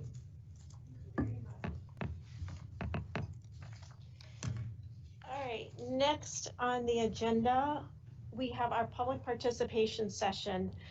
Just as a reminder, we have 30 minutes total for public participation, 5 minutes total for each submitted piece of public participation per person. We have Randy Wright reading tonight. Randy is just the reader. These are not his words. When people submit public participation, they are time stamped, so they are read in the order that they were received. Just like if we would have people come in and speak, they sign up and we take them in the order that they signed up for. So it's the same process. And again, I think we have a lot of public participation tonight. And so for transparency purposes, actually all of the public participation is posted online then, so that you can read them. And so that we can read the ones that we may not get through, because you may not get through them all. I think there are over 42, I believe, 42 pieces of public participation. Okay, did I cover everything? I believe so. Okay, Mr. Wright, take it away, please. Esteemed board members, words can be powerful. I'm sorry. Lisa Hines, 3457 McCammon Chase Drive, Lewis Center. Esteemed board members, words can be powerful. Words have longevity and can be immortalized. Language is a living entity. It changes and morphs over time until some words have completely changed their meaning. Words become weaker or stronger, and meaning too. With this in mind, I implore you to rename the mascot for Olentangy High School. While brave, lowercase b, is not offensive, brave and braves, capital B, still evokes a stereotyped American Indian caricature. For those with young children, it might evoke images of a red-haired Scottish princess from a Disney movie. Regardless, stereotyping does not align with Olentangy Board's stated commitment to challenge and reject all forms of discrimination in schools and meet the demands of present and future society. Changing the image of the Olentangy Brave only takes us halfway to rejecting stereotypes of the past. After decades of controversy, the Atlanta Braves opted to change only the offensive logo, but not the name, as our BOE has done. Ryan Helsey of Cherokee Nation recently said of this, "It's about the misconception of Native Americans, and it devalues us and how we're perceived. That stuff like this still goes on is just disrespectful." Philip Yenyo of the American Indian Movement said of the Atlanta Braves image only change, "What they fail to realize is they're still using a living culture as a theme for their team. There is nothing brave about that." While Olentangy could be seen as redefining the term Braves, the truth is It is not for a district predominantly composed of non-American Indians to redefine. We must honor not what the white majority of this district wants, but what American Indians have been saying for decades. Kevin Gover, Pawnee Tribe, director of the Smithsonian Institution's National Museum of the American Indian, obliges us to consider. It doesn't feel like an honor when you do not confront the truth of the people you claim to be honoring. You are honoring your white notion of heritage. History with all the bad parts taken out. Keeping the name Braves is path of least resistance and expense. Many have convinced themselves that brave is a positive term worthy of aspiration, and that referring to an entire school or team as Braves somehow escapes appropriation. If Braves is no longer a reference to American Indians, then choose from an array of other laudable qualities so there is no confusion. If it is still a nod to our regional heritage, for example, Olentangy, then find an appropriate word that leaves no room for interpretation. This is not about giving into the current trend of cancel culture or being politically correct. It is about maintaining the integrity of the district, making our actions match our stated values. We have a unique opportunity at this pivotal moment to courageously own the past name choice and be culturally responsive if we make this name change. The board has asked the public to stop writing about this subject and allow the school committee to do their work, but the committee was limited to keeping the name Braves. No doubt they have done their work well given that parameter. There is no harm in providing the committee the necessary tools to make a culturally informed decision. I ask board members to give the committee 3 things: the capacity to consider other names, anti-bias training, and relevant history for all committee members to enable them to look at name options more objectively, at least 1 to 2 American Indian tribe members to consult the committee. The OLSD Board of Education agreed to promote acceptance, understanding, cooperation, and appreciation of diverse groups of people.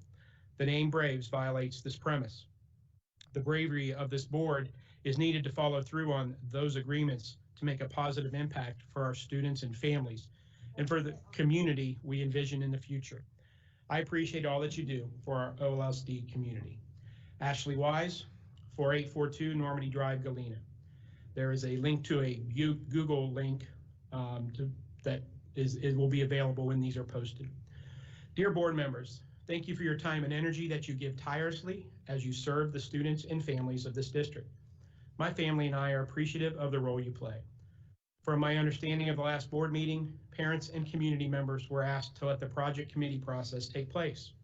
I completely respect that, as we're a part of the project committee process for our own school's rebranding. However, I honestly feel under the current limiting parameters the board put in place of changing only the imagery and not the name, it puts the committee in a very difficult place. Changing the mascot name for Olentangy High School from Braves to an acronym spelling Brave is a noble but unsuccessful attempt to have your cake and eat it too. The fact is, a mascot name with any variation of the word brave or brave will be associated with Native American people. Chief Glenna Wallace of the Eastern Shawnee Tribe says in a statement written to the Olentangy School Board, the word Braves will always be associated with Native Americans. Firemen are brave, police are brave, essential workers are brave, medical personnel are brave, but the word Braves, like it or not, will always be associated with Native Americans. The attempt to change the mascot name to an acronym suggests unawareness that the term Braves is problematic. But after decades of being known as the Braves, are we to believe dropping the S and making it an acronym is true change or progress? At football games, will fans cheer "Let's go balanced, resilient attitude, value, empathy," or will they cheer "Let's go Braves"? Will a community who has cheered on the Braves for decades see a collection of character traits, or will they see the same Braves they've known for years? But what about the members of the Native American community who have respectfully asked you to change the name from Braves or any variation of the word? Will they see our Olentangy respecting their wishes to remove a degrading, demeaning, and disrespectful mascot name? Or will they see this school board regifting them the same slap in the face in a shiny new box? Besides, making an offensive mascot name an acronym of positive character traits does not change the offensiveness of the word it spells. Would the district consider a mascot name with this acronym? Nice, intelligent, gracious, generous, energetic, resilient. According to the logic of the school board and plans for Olentangy High School, that would be an acceptable mascot name describing desirable characteristics of an ideal student. But the acronym it spells out is offensive to many people in the African American community and hopefully would never be considered as a team name. Members of the Native American community told you in no uncertain terms they want mascots with any variation of the word Braves to be removed from the district because it challenges their human dignity. Making an offensive mascot name an acronym does not satisfy their request.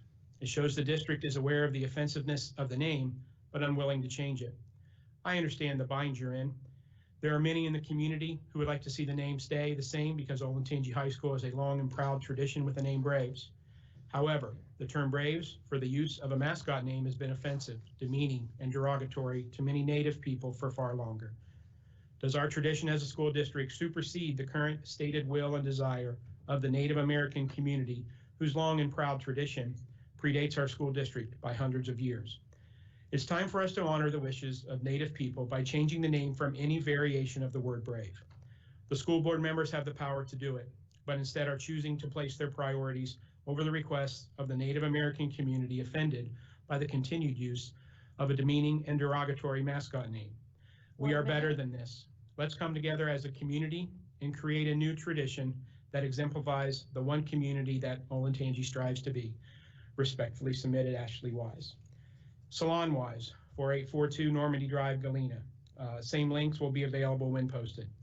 Hello, board members. The Native American community has spoken and the school board is choosing not to listen. The board received a statement from Chief Glenna Wallace of the Eastern Shawnee tribe, who were forcibly removed from Ohio in 1830. She wrote the following: the word Braves will always be associated with Native Americans. Firemen are brave, police are brave, essential workers are brave, medical personnel are brave. But the word Braves, like it or not, will always be associated with Native Americans. Eliminating the imagery is the most expensive thing. If your school, your community has already made that commitment, then my advice is to eliminate the word Braves. I thank you for your sensitivity, your desire to do the right thing, and I realize that what I say may not be to your liking, but I must be honest with you and ask you for you to think long term. The board received a statement from Delaware Tribe which says the following: to get rid of the Olentangy Braves logo without getting rid of the name Braves falls short of doing the right thing. You can nuance the name Braves to try to justify it with a dictionary or thesaurus logic, but Braves is clearly associated with a Native American male, oftentimes a warrior. The issue is not just politically correct, but it is human dignity issue. Here we have the chief of one tribe explaining that a mascot name using any variation of Brave should be eliminated. The Delaware tribe, our county's namesake, says changing the name is an issue of human dignity. This issue is about respecting and honoring the voice of Native people, but it's also about all of us who have spoken up only to be shut down. This is about every businesswoman who stood up to their male counterparts only to be shut down and put back in their supposed place. This is about every parent who advocates for their child with learning differences only to be shut down and told they just need to try harder. This is about a district who spent the summer reading posts on Dear OLSD, where students expressed the pain, disrespect, and indignities they experienced in Olentangy regarding race, identity, disability, and more. These students courageously spoke up, pleading for the district to truly become one community, only for them to be shut down by a very prominent district administrator telling the students behind Dear OLSD to stop posting because it was not necessary anymore.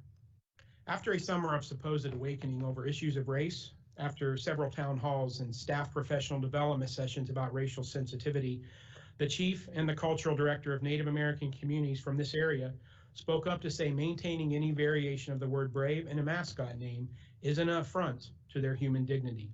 They spoke up, and at the moment, the board's position is to shut them down by replacing the name Braves with an acronym that spells Brave. If this board does not protect the dignity of the people and the tribe our very county is named after, how can we trust it to protect the dignity of Asian Olentangy students who are currently being bullied and called coronavirus by classmates? How can we trust these board members to protect the dignity of Black students who walk through middle and high school hallways hearing the N-word daily? How can we trust this board to protect the dignity of religious students who are hesitant to be seen saying grace over their food before lunch? How can we trust our district to protect the dignity of gay students being taunted with the F word? How can we trust these board members to protect the dignity of students with disabilities? How can we trust this board to protect the dignity of students with dyslexia, autism, and other learning differences? Those questions are sincere and will only linger and amplify if the district is willing to sacrifice the dignity of an entire race of people just to appease local nostalgia and tradition. The Native American community and their allies have spoken up. Will you respect their request for dignity or shut them down? Thank you. Karina Turner, 265 Terra Glen Drive, Delaware. Hello, board members. The Native American community has reached out to the school board expressing their desire for the district to refrain using any variation of the word Braves as a mascot name. This is a letter submitted to the Olentangy school board members from Chief Glenna Wallace of the Eastern Shawnee tribe. Chief Wallace spoke up on behalf of her tribe, but the board shut them down by choosing to maintain a variation of the Braves name. Here is the statement from Chief Wallace. Thank you for being interested in this topic, for taking the time to reach out to individuals, for seeking different opinions. As you know, this is a sensitive subject and one that is particularly of national interest now, but also one that is not going to go away. For that reason, I hope you are thinking about long-term solutions. I realize this is a complex issue with numerous viewpoints, so let me just focus on mine. As you probably know, I have been the chief of the Eastern Shawnee tribe of Oklahoma for the last 15 years. We lived in 26 different states before being the first tribe forced to remove from Ohio after the 1830 Removal Act was passed. Our ancestors walked the almost 800 miles from Lewiston Reservation to Indian Territory in 1832, the land that later became the state of Oklahoma in 1907. I've been active with Ohio Historical Connection for almost 15 years, advocating for federally recognized tribes. I advocate primarily for the burial of our human remains here in Ohio. I advocate for establishment of a cemetery there in Ohio where those unburied ancestors could be buried. I'm an advocate for Ohio updating its burial laws. If you do your research, you will find Ohio is one of the top locations in the U.S. for having Native remains in their museums, basements, etc. Shameful. That includes Ohio Historical Connection, which is in the top 5 locations in the U.S. Ohio burial laws give little protection to buried remains 150 years and older.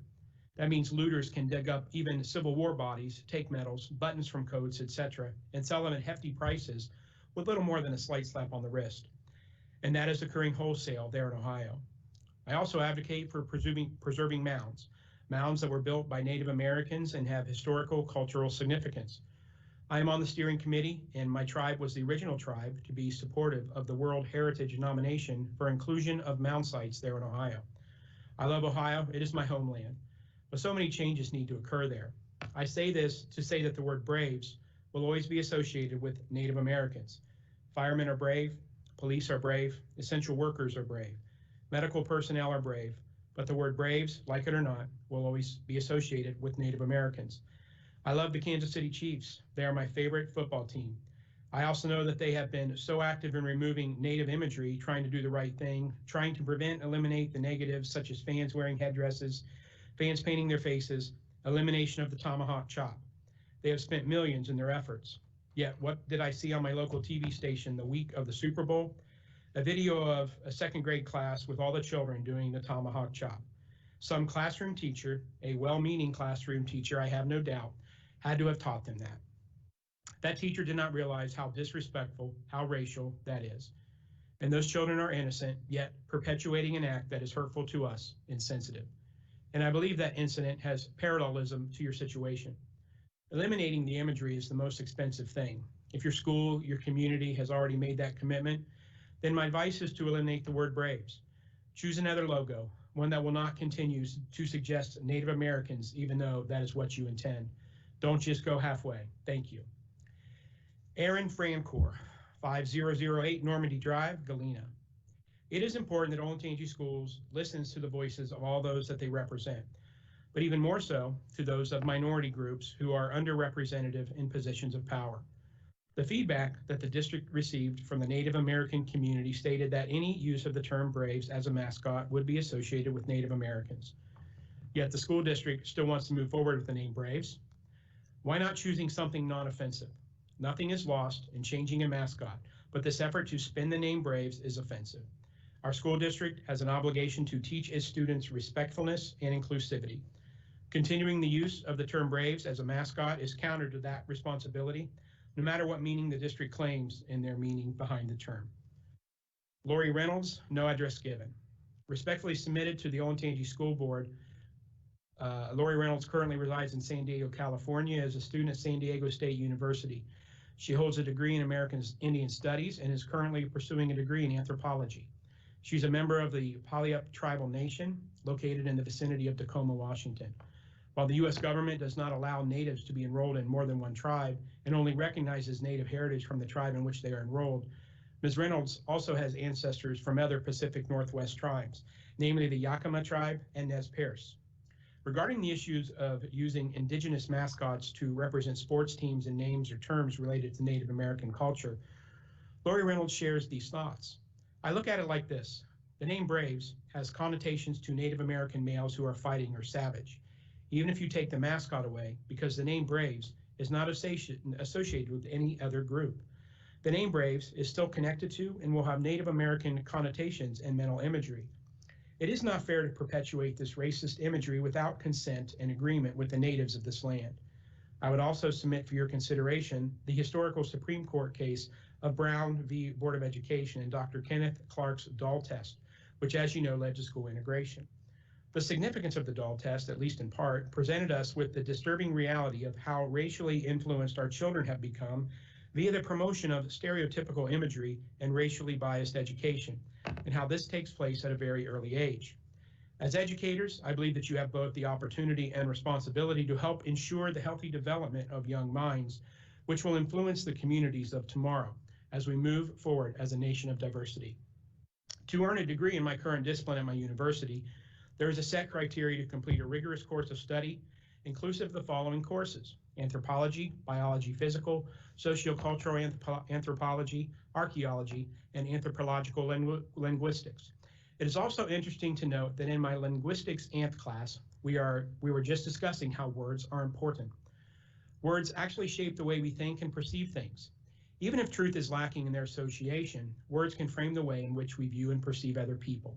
There are many examples of various people, some I may add are or have been in leadership roles, intentionally degrading others, placing them in a category of being less than. Relating those scenarios back to the word Braves, this word also has connotations which we cannot easily detach from a physical influence, psychological influence.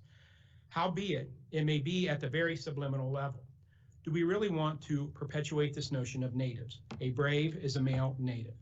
This then negates the inclusion of females, whom I would imagine also participate in your school's sports teams.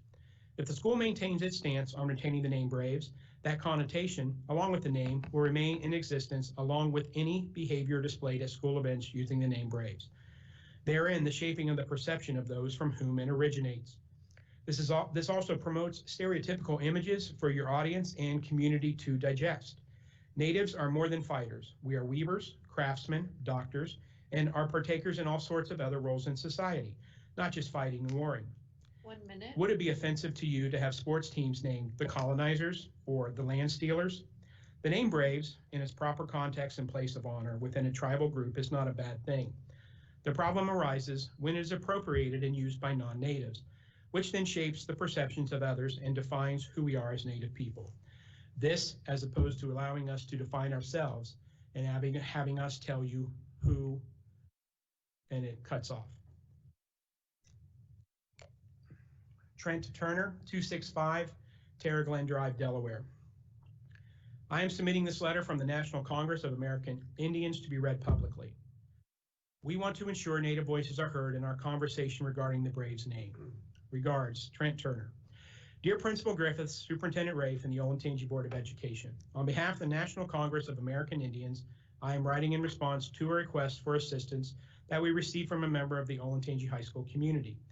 This individual informed us that the Olentangy High School community is currently engaged in a conversation about whether to retire its Braves name and mascot, and asked if NCAI would provide the school and school board with some general information about the facts concerning the harms caused by the continued use of the Native-themed mascots in sports and popular culture. That is the purpose of this email. NCAI is the oldest, largest, and most representative national organization representing tribal nations and peoples. It has been leading Indian countries' consensus-driven movement to eradicate offensive Native-themed mascots from sports and popular culture for the past 50 years. As the resolution passed by NCAI's membership in 2005 explains, The use of Native American sports mascot logos or symbols perpetuates stereotypes of American Indians that are very harmful. The warrior savage myth has plagued this country's relationships with the Indian people, as it reinforces the racist view that Indians are uncivilized and uneducated, and it has been used to justify policies of forced assimilation and destruction of Indian culture. Below are linked resources that provide additional details about NCAI and tribal nations' broad and long-standing opposition to the use of these mascots, as well as the harms that they cause. The links are left out for now, but will be available in the public participation links. Please let me know if you have any questions or require additional information as you deliberate this critical issue. I look forward to hearing from you. Sincerely, Ian Record, PhD, Vice President, Tribal Governance and Special Projects, National Congress of American Indians, Washington, D.C. Afton Turner, Jane Spellman, Laney Wright, and Dr. Jessica Spellman, 265 Terra Glen Drive, Delaware. Hello, we are submitting this letter from Curtis Zuniga from the Delaware Tribe to be read aloud for the Olentangy community to hear. It has been sent previously to the school board, Superintendent Rafe, Olentangy High School Principal Mr. Griffiths, the Diversity Inclusion Team, and the Communications Team. We want the community to understand that the Native Americans who have responded to our inquiry about keeping the Braves' name have all said, make a complete change. We intend to support their voice. Sincerely, Olentangy students, Afton Turner, Jane Spellman, Laney Wright, and Olentangy parent, Dr. Jessica Spellman, MD. Thank you for inquiring to the Delaware Tribe on this issue. Please note, the Delaware Tribe nor our cousins, the Delaware Nation and Anadarko, Oklahoma, have no contemporary presence in Ohio. We have both been in Oklahoma since it was Indian territory in 1870. However, given the name of your town, I can understand why you contacted us. In my opinion, I recommend a full and complete change. Getting rid of Native American mascot imagery is an action of removing race-based mascot images. The time is right for such change throughout America. I think the move to something like the Knights is good. But to get rid of the Olentangy Braves logo, I looked it up, without getting rid of the name Braves, falls short of doing the right thing. You can nuance the name Braves and try to justify it with a dictionary or thesaurus logic, but Braves is still clearly associated with a Native American male, oftentimes a warrior. Not a knight, not an army soldier, not an athlete. So being real about this is the best way to confront resistance to change. I realize there will be a cost to the school district to rebrand the name, but that's the price to pay for doing the right thing. But it shouldn't stop there. There needs to be an information campaign as to why the change is appropriate. A lot of that will come from taking an honest look at the history of Ohio and its historic racism against the Delawares and other tribes like Shawnee, Wyandot, Ottawa, and Potawatomi. Such history could be incorporated into school curricula. A good resource is the Ohio History Connection website added. I would ask specifically for input from the Connection's Native American resources. I appreciate you taking the lead on this issue. It will be the dominant white population desiring sincere change that will make it happen, not a small group of Native Americans seemingly acting in protest. The issue is not just politically correct, but it is a human dignity issue. You can inspire our community to make a paradigm shift in social consciousness and overcome the racism of the past. Good luck. Curtis Zuniga, Director, Cultural Resources Department, Delaware Tribe of Indians. 5 minutes remaining for the total session. Gwendolyn Labor, not submitted for privacy, author is a minor. Hello, Olentangy School Board. I hope all of you are doing well. I'm a student in the Olentangy School District. Some of the main themes I have been taught throughout my years of being a student in this district are inclusion and to be respectful of others. Mrs. Turner shared with me letters and meaningful conversations she had with Native Americans originally in our area. After hearing what she had learned, I realized that though it was not intentional, the Olentangy Braves name is not respectful of Native Americans. While changing the mascot is an extremely meaningful step, it seems that the job is not quite done. I truly believe that changing the name Braves is an important way to uphold the lesson of respect we as students are taught. Thank you so much for taking the time to listen to my thoughts and concerns. Best regards, Gwendolyn Labor. Don Mahan, 587 Meadows Drive, Delaware. We moved into the school district 13 years ago in the hopes of a fantastic investment and choice to live in the Olentangy School District. The hard work the teachers and my child has put into what she has become and is graduating in May has outgrown our expectations of what she has accomplished. She got into every college she applied for, and her degree will be architectural engineering. That's the wonderful part. The bad part is that Olentangy School District has decided to not celebrate her accomplishments, has decided to not invest in her anymore, and is not giving her the graduation she deserves. My tax dollars that I have paid and worked to the bone for has let me down. It is so sad, and I was almost speechless at this news. Please reconsider a way for her to have a traditional graduation ceremony. Tracy Green, 2200 Kildare Place, Galena. Hello, as I am sure you know why I'm writing you today. I am questioning the decision to hold graduation the same way as last year. A lot has changed this year, and we know more regarding COVID. Our kids have thankfully been able to participate in sports and have parents supporting them for almost all the school year. We are now back to school 5 days a week, and the kids, especially the seniors, are doing better mentally. This is their senior year. Did anyone ask them what they wanted? In speaking to many and seeing many social media posts, the seniors would like to find a way to have an in-person graduation with their parents attending. This could be done by separating the kids into their hybrid groups and could take place in the gym to help with costs. Has Olentangy Berlin explored all options to make this work for everyone, including the seniors? Being a bear is historic. This is making history by one of the only schools not allowing in-person graduation with parents. Please reconsider this idea and do what is best for our seniors and give them their graduation, their accomplishment of 13 years of school. Thank you. Vidad Rogers, 6790 Falling Meadows Drive. I am very disappointed in the decision to not hold 2021 graduation in person. There are many safe options, such as school stadium. For the reason of cost and cleaning, not being to host at Schottenstein seems an easy way out and not truly exploring an options. We could have fundraiser if it's truly cost. They are back in school and senior year has been stolen from these kids. No prom, homecoming, seeing their friends, pep rally, homecoming. Do we really have to end this way? Please reconsider options. David Miller, 5664 Harrow Glen Court, Galena. We have supported the school system for 15 years. In-person graduation for seniors and families is possible and should be the intent. This administration is not living up to the responsibilities owed to the seniors and parents that have supported the school system for years. 1 minute. This appears to be nothing more than a cop-out. Use the stadiums and have aim dates, worst case. Students on the field separated into parents and stands both end zones. Erect additional bleachers as necessary. Do the right thing here or you will lose support from thousands. Forget additional funding. I'll make it my personal mission to campaign against all future levies if you can't or won't do the right thing for our seniors. Joanne Ford, 337 Chaseley Circle, Powell. The school system has done a good job with remote learning and, more importantly, getting the students back to full-time in-person learning.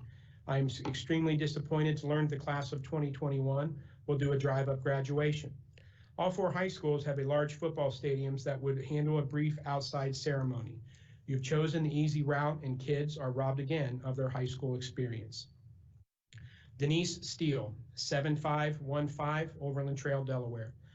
As a representative of the parents of OHS class of, finish this letter? Yeah. Yes, ma'am, I'll start over. As a representative of the parents of OHS class of 2021 seniors, we're requesting more communication from the school board on why a traditional commencement has not been planned for this graduating class. School districts surrounding us have made arrangements to utilize their high school stadiums, scheduled multiple days at the Schottenstein to hold successful graduation dates for their high schools, etc. For example, Hilliard has booked the Schottenstein Center for May 26th, 27th, and 28th for each of their 3 high schools. Would a plan like this be available to Olentangy? Marysville and Worthington, to our understanding, are using their high school football stadiums. If Liberty and Orange stadiums are restrictive due to student population size, could additional seating be brought in to accommodate a commencement? Or is there a different issue that we are not aware of for these solutions? Our primary concerns are 1, that all students in the class can be together to celebrate their accomplishment at commencement, and 2, that families can participate in seeing their student recognized in front of their peers, teachers, and principals, as well as seeing congratulating their students' friends and classmates. The 3-part weekend separates families from the community aspect of the celebration and diminishes the accomplishment and recognition that our students deserve and have looked forward to. We liken graduation commencement ceremonies in importance to that of a wedding. A significant event is transpiring that is worthy of community recognition.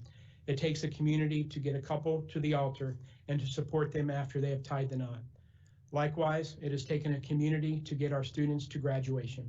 Everyone involved in that process should have the opportunity to celebrate together, even if distanced. While last year, brides and grooms held virtual weddings via Zoom and graduation was held virtually as well. Drive-through graduation was a welcome solution last year when the alternative was no graduation at all. We have made significant progress in vaccinations and have seen pandemic infection rates coming down. Now, weddings are happening in person because couples and venues have worked together to implement the distancing guidelines in a responsible manner. Isn't there a way for us to do the same for our community of families with graduating seniors? We inquired back in February for a contingency plan to hold an outdoor graduation commencement for our seniors. As a spokesperson for the 2021 OHS senior parents, I am asking again that our students be recognized at an in-person, family-friendly commencement ceremony, not a drive-through graduation. Please let us know how we can work together to explore alternative solutions to the unacceptable one proposed on March 23rd, 2021. Thank you very much. Again, did we get through most of them? Mr. Wright, did we get through most of them? I would say we got maybe just over half. Okay. The rest will be posted online for everyone, including the board members, to read. We appreciate the time that people have taken to submit the public participation.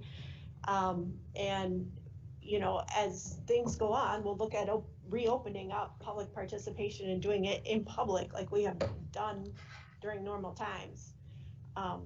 So stay tuned. We're waiting for that time to come. Next, we have discussion items. And our first discussion item is the reading of board policy updates from Mr. Fetty. Dr. Fetty. Good evening. The board's policy committee met on Friday, March 19th to review the policies that you have before you. They've also been posted on the policy committee's webpage for public review. Did the board have any questions about any of the policies? I had a question. I submitted it to Dr. Fetty and he got clarification for me. And the committee recommended adoption of all the policies. So they'll be brought to you at the next meeting for adoption. Thank you. Next up, Mr. Rafe, we have the 2021-2022 attendance boundary update. Yes. So, I thought about making a big slide presentation, announcing our decision and all the different areas that are going. All right. Instead, put together a little video. So, I know it's... Good evening, Board of Education and Olentangy community. Olentangy Schools is the 6th largest school district in the state and remains one of the fastest growing in the United States. Throughout the last 30 years, Olentangy has grown from one K-12 school building to preparing to open our 16th elementary school and 27th building this fall. Explosive growth over a relatively short period of time brings excitement and change. Our 95 square miles we call One Olentangy has changed from a predominantly rural landscape to a robust suburban community with high-performing schools and strong spirit. As we grow and open new schools, we must adjust our attendance boundaries from time to time. As superintendent, 2 critical responsibilities I have are to assign staff and students. Assigning students involves examining our current attendance boundaries and following the Board of Education's redistricting guidelines. A superintendent's committee of 14 community members functioned virtually for the past 5 months as a redistricting committee. They met twice a month and took a deep dive into our attendance boundaries, our building utilization, our feeder patterns, projected enrollment. They hosted 3 virtual community forums and sought your feedback. Ultimately, they presented to me with recommendations for consideration. The recommendations center on following the redistricting guidelines, creating attendance boundaries for Shale Meadows Elementary School, relieving enrollment in buildings with projected student counts over 800 next year, and considering future growth in the district. I cannot thank this committee of volunteers enough for taking the time during this difficult year to give their attention to this important task. Going into this year, I thought this would be an easy redistricting process compared to many of the in the past. However, it has proven to be anything but that. Rapid and continued growth creates a complex process.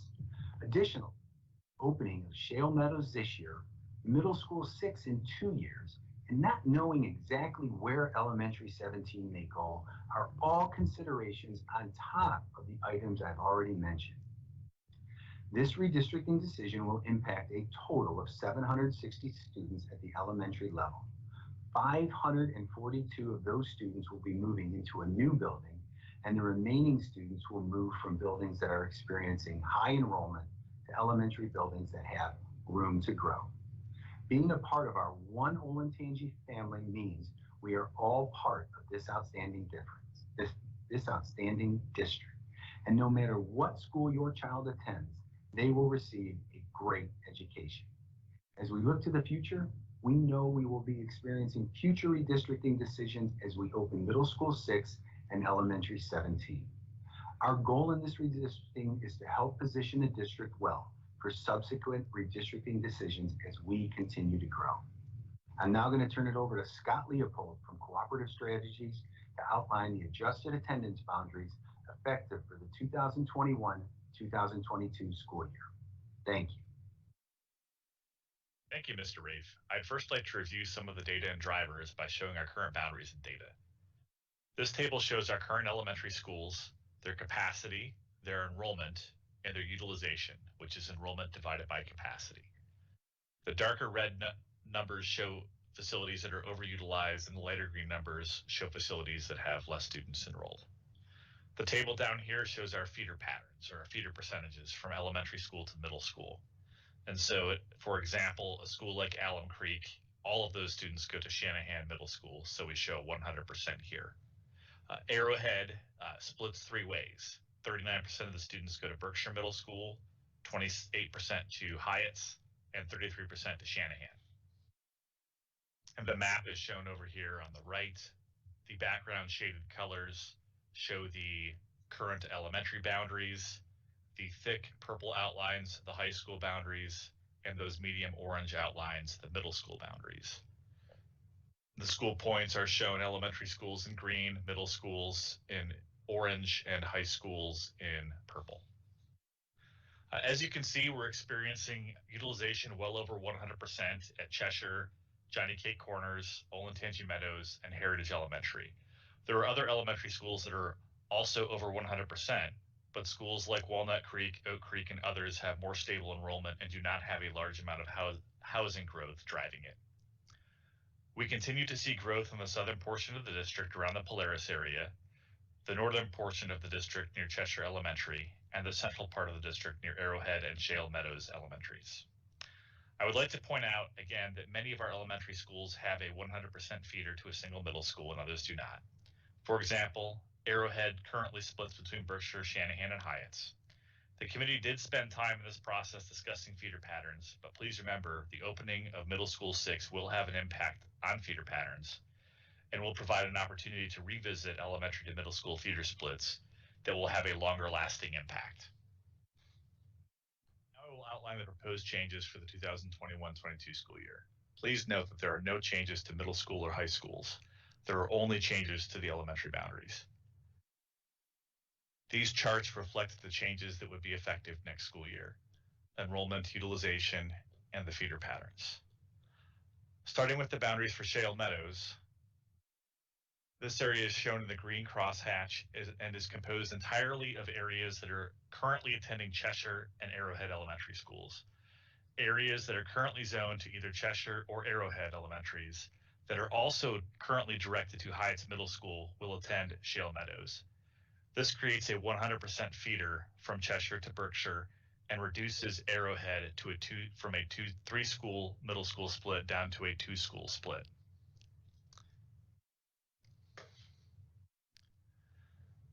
Additionally, the area in close proximity to Shale Meadows, or the Berlin Meadows neighborhood, and Belmont Place will also be assigned to Shale Meadows. And they're coming from Arrowhead, and they will continue to attend Berkshire Middle School.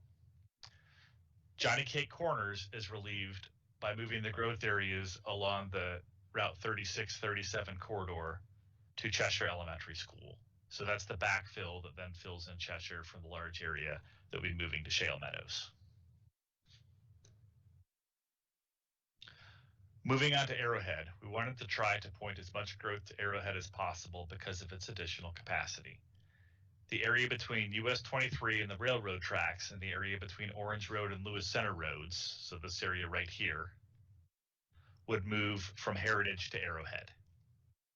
This includes the existing Orange Grand Apartments and additional developments planned for the near future. Additionally, areas that are north of Shanahan Road and east of North Road that currently attend Heritage will move to Arrowhead.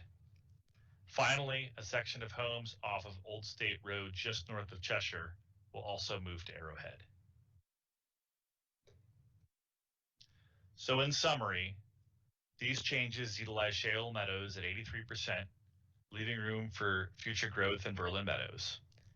Cheshire Elementary is utilized at 80%, leaving room for growth in that area for the near future.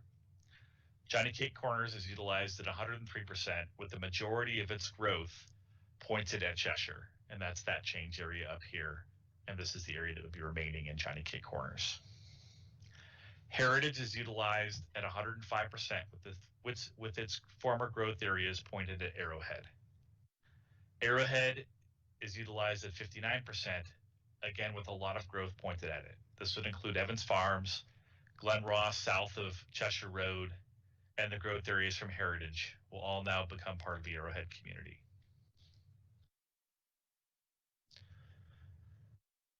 Moving to the southern portion of the district, our drivers are continued overcrowding at Olentangy Meadows, the slight overutilization at Glen Oak, and the availability of capacity at Alum Creek. Olentangy Meadows will be relieved by moving several areas that are east of Old State Road to Alum Creek. These areas include the Point at Polaris, Village at Polaris Park, the Edge at Polaris, and Polaris View. It should be noted that Talia Court, Avenue at Polaris, the Village at Worthington Crossing, Summer View, and the Gardens at Polaris will all stay at Olentangy Meadows. Areas currently zoned to Glen Oak that are off of Gemini Parkway will also move to Alum Creek. These are North Park Place apartments and condos, and the Lakes at Polaris. The Retreat at Polaris, along with Polaris Grand, which are both off of Old State, will continue to attend Glen Oak. The resulting utilization at Olentangy Meadows is 95%, Glen Oak at 92%, and Alum Creek at 86%. This creates a good balance that will allow the boundaries to absorb additional growth over the next few years.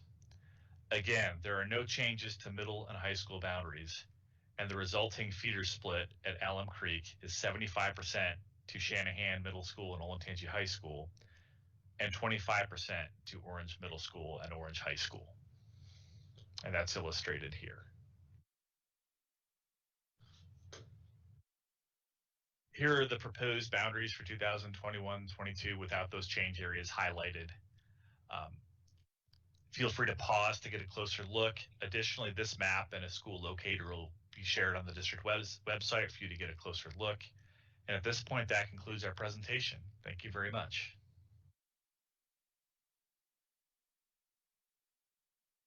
Yeah, I want to, again, before we go, if you have questions, publicly thank the committee for all their work. They were outstanding. A lot of them were veterans of the committee. We had some new people join us, and they were all outstanding. They put in a tireless amount of work. A lot of times the committees get real aggressive. They see things that we could fix, and it's great for them to look at it because it put a lot of things in play. Obviously, some of the people, as we know when we hear feedback, have great suggestions about who else to move.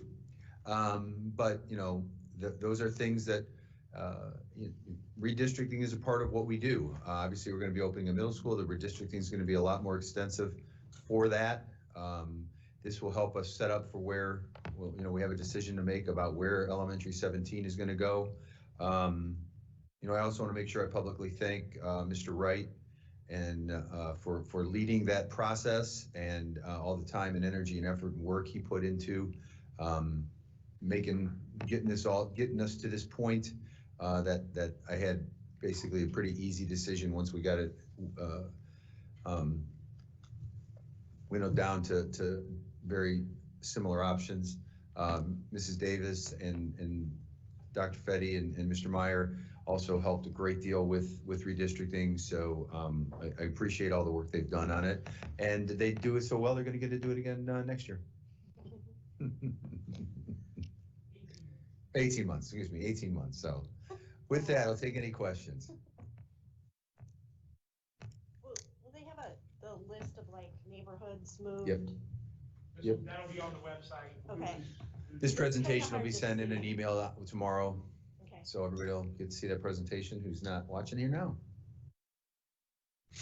All right, thank you. All right, board action items. We have 3 action items. Do we want to take them together or vote on them separately? I'll find together. Okay. What these are at the last board meeting, we extended the teacher's contract for 1 additional year. So A and B are the extensions, and then C is the new contract with the new union. Is that? Yeah, Okay. 222. Yeah. OC 222.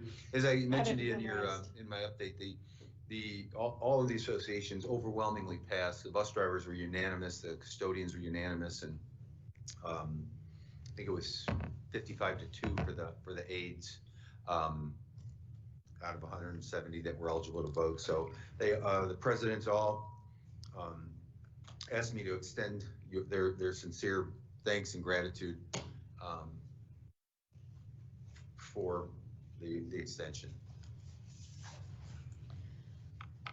Okay, do I have a motion to approve action items A, B, and C? Dave moves. Do I have a second? Kevin seconds. Any further discussion on that item? Call the roll, please. Mr. King, Yes. Mr. O'Brien, Yes. Mrs. Patrick, Dr. Weiss, Yes. and Mrs. Wagner Fiesel. Yes. Treasure action items, please present them. Yes, please. I have treasure action items A through F for your approval, please. Do I have a motion to approve treasure action items A through F? So moved.